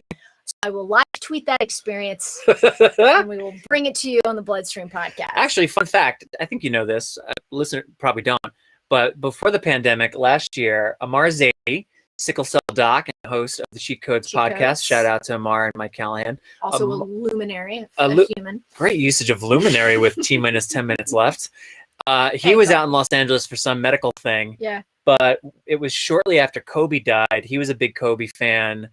We actually may have been in Michigan when that happened, or shortly thereafter, recording with him. Anyway, point being, Greg, producer Greg, Amar, Allison, producer editor Allison, also a ball player, and I and my brother-in-law went to a Suns Lakers game. It was like one of the games between Kobe's death and COVID. And we got to be there and kind of take it in. And I was talking earlier about processing and getting to process things. And I didn't go down to Staples Center the week after Kobe died when it was an exhibit and a whole. I had a lot of feelings about it. I chose to not go. I regret that a little bit, but it's fine. I'm very glad that we got to be in that building, seeing hung up, and just sort of taking in the energy a little bit, talking to each other, because it kind of helped that event feel a little more real. And not to go back to this thing that happened last Q1, but that was one of those deaths that's just so much more than a celebrity death. It's just one that I felt it, and I am not a Kobe fan. I mean, because I'm a Denver Nugget fan, I grew up with Denver Nuggets. We hated Kobe just on principle, right? Because he was so good. Yeah. So I just want to say 100%. But it just there's tentacles in all parts of culture and society, and it was just such a thing. I felt devastated, and I am not a Kobe fan. I wasn't a Kobe fan. Yes. The time before that, the death, the celebrity death that got me similarly, very different. This is going to sound maybe weird, but just my reaction when I first heard Philip Seymour Hoffman. Oh, you know who mine was? Who? Whitney Houston. Sure. Why do you say it like that? It's Whitney. It took me by surprise, but I didn't realize how much, and I used to talk about it in my youth. We used to get drunk and talk about how Whitney was going to make a comeback. And I didn't realize how I had banked on it. I really banked that she would one day come out on some stage and she would be clean and she would sing to us and it wouldn't have left her, because I believe that it was a God-given thing she was given. And I kind of don't believe that the drugs took it away. I believe that her voice was something that was, ordained a bit. And I just assumed that would happen. And I was beside myself. And I just didn't anticipate that. Yeah. I didn't anticipate the Philip Seymour Hoffman one, to be honest, either. And it just, I guess it was, I didn't realize how I just expected to see this guy who I knew had addiction and struggles. And I was still in New York or I was just starting to be in LA, but I was a degree or two removed from him through a couple of spots as well. So I knew people that he was very close with. And so it was this feels screwed up. And I just expected to see much more of him in my life. Yeah. On stage, on screen, around, pushing the envelope. And it it just won't happen. It just isn't going to happen. So Yeah. there's a nice bummer thing to start, like landing.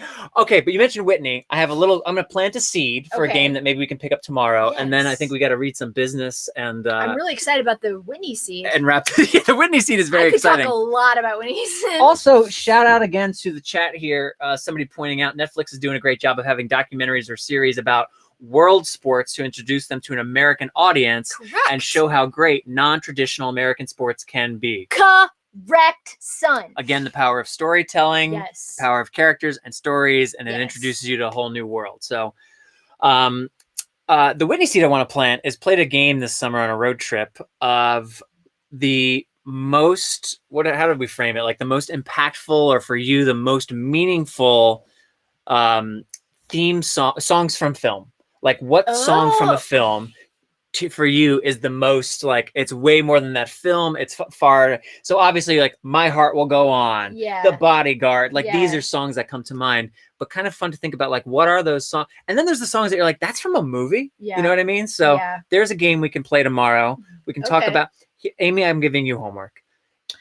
Tomorrow. My mind is aglow. You and I are going to have our top 5 songs from films. Top 5. Okay. Top 5 songs from films tomorrow. That's a homework assignment for you and me. I'm excited. All right. We ran through the schedule, pieces of it anyway, a couple times. There's almost 100 sessions, so we're not going to go through all the stuff. But again, hemophilia.org/BDC if you haven't registered. If you did register, you should have gotten an email that confirms you're registered. Here's your email address, and you get your unique numerical login code.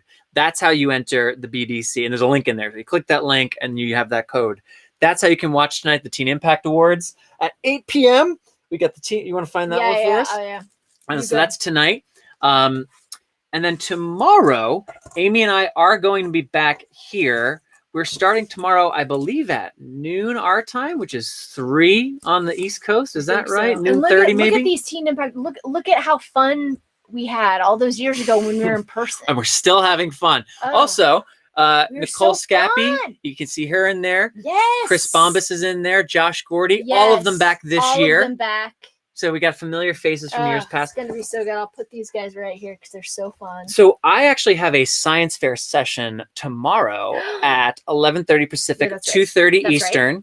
Which is the Science Fair presents the State of Science. It's a little unfortunate because that State of Science Summit was announced shortly after I had deemed this the Science Fair's State of Science. And I'm like, our session is going to be a much smaller one. But we do have Dr. Valentino, Dr. Sidonio, and Dr. Jonathan Roberts. So 3 heavy hitters, and it's only 30 minutes. So I'm going to like, just the hits, please. Just the hits. Can you imagine those guys just doing 30 minutes? Say a prayer. It's good. Yo. I am going to have my work cut out for me. And I put myself in this position because I was like, how about 3 guests for the 30 minutes? That was a good idea. But that's something I'd recommend checking out because I think we're going to touch on a lot of areas of science. I don't know how deep we're going to go in any one of them because I want to cover a lot of ground, but we'll at least give you places like, here's a session you can go for more on that. Go to the science fair. Check this out for more on that. So that's tomorrow at 11:30, and then, or excuse me, rather at for us, noon. For the East Coast, 3 o'clock. I have to be there 30 minutes early. You do not. So it's 3 Eastern, and then at 3:30 Eastern, Amy and I will be back. Tomorrow we have Jonathan Hill, who's the author behind Blood of the Paladin, and fellow blood brother Rich Pizzillo. We have Cassandra Campos McDonald and Nicole Scappi all coming on tomorrow. What a lineup! We got a lineup. We've got more fun things that we're gonna do. We've got games we'll play. So if you enjoyed today, come hang out with us for a little bit tomorrow. These videos will also live here in perpetuity. So if there was a part of this conversation that you wanted to, like, what did John say about that thing? I like the way he said it. Scroll back into the video. If there's something that was said that you're like, man, a friend of mine could really benefit, share the video with them, give them the time code, help people out. And then we're going to have the best of these streaming days compiled for a BloodStream podcast episode next month as well. So you will get some of the best hits from whatever that means in this. We'll get some of the best hits out through the BloodStream podcast next month as well. So I think that's the business. We got Teen Impact Awards tonight. Tomorrow, 3 Eastern. The Science Fair presents the State of the Science. Tomorrow, 3:30 Eastern to 6:30 Eastern. Amy and I will keep up the streaming with Nicole and Cassandra, Rich and Jonathan. And then I have a symposium tomorrow night that we'll talk about tomorrow as well. Cool. This was fun. This was so fun. And, we really wanted this to feel, we know the virtual thing, like it's not the same. We're all not together, but we really wanted to do this so we could have just like a little taste of what it's like, with all the stuff that we actually love, like talking in the hallway and seeing our buds. So thank you for participating in the chat. Please do that tomorrow. That like made our day. It's super fun. We'll get in there and respond to all the stuff. But join us tomorrow and on Saturday. We can't wait. And this is what we got in this virtual world, and we can't wait to get back out there and see everybody. All right, opening session tonight, 6, Teen Impact Awards at 8, and we will see you tomorrow here again streaming as of 3:30 Eastern. So thanks for joining Amy and I on BloodStream Live during the BDC 2021, and we will see you tomorrow. Bye, y'all. Bye, y'all.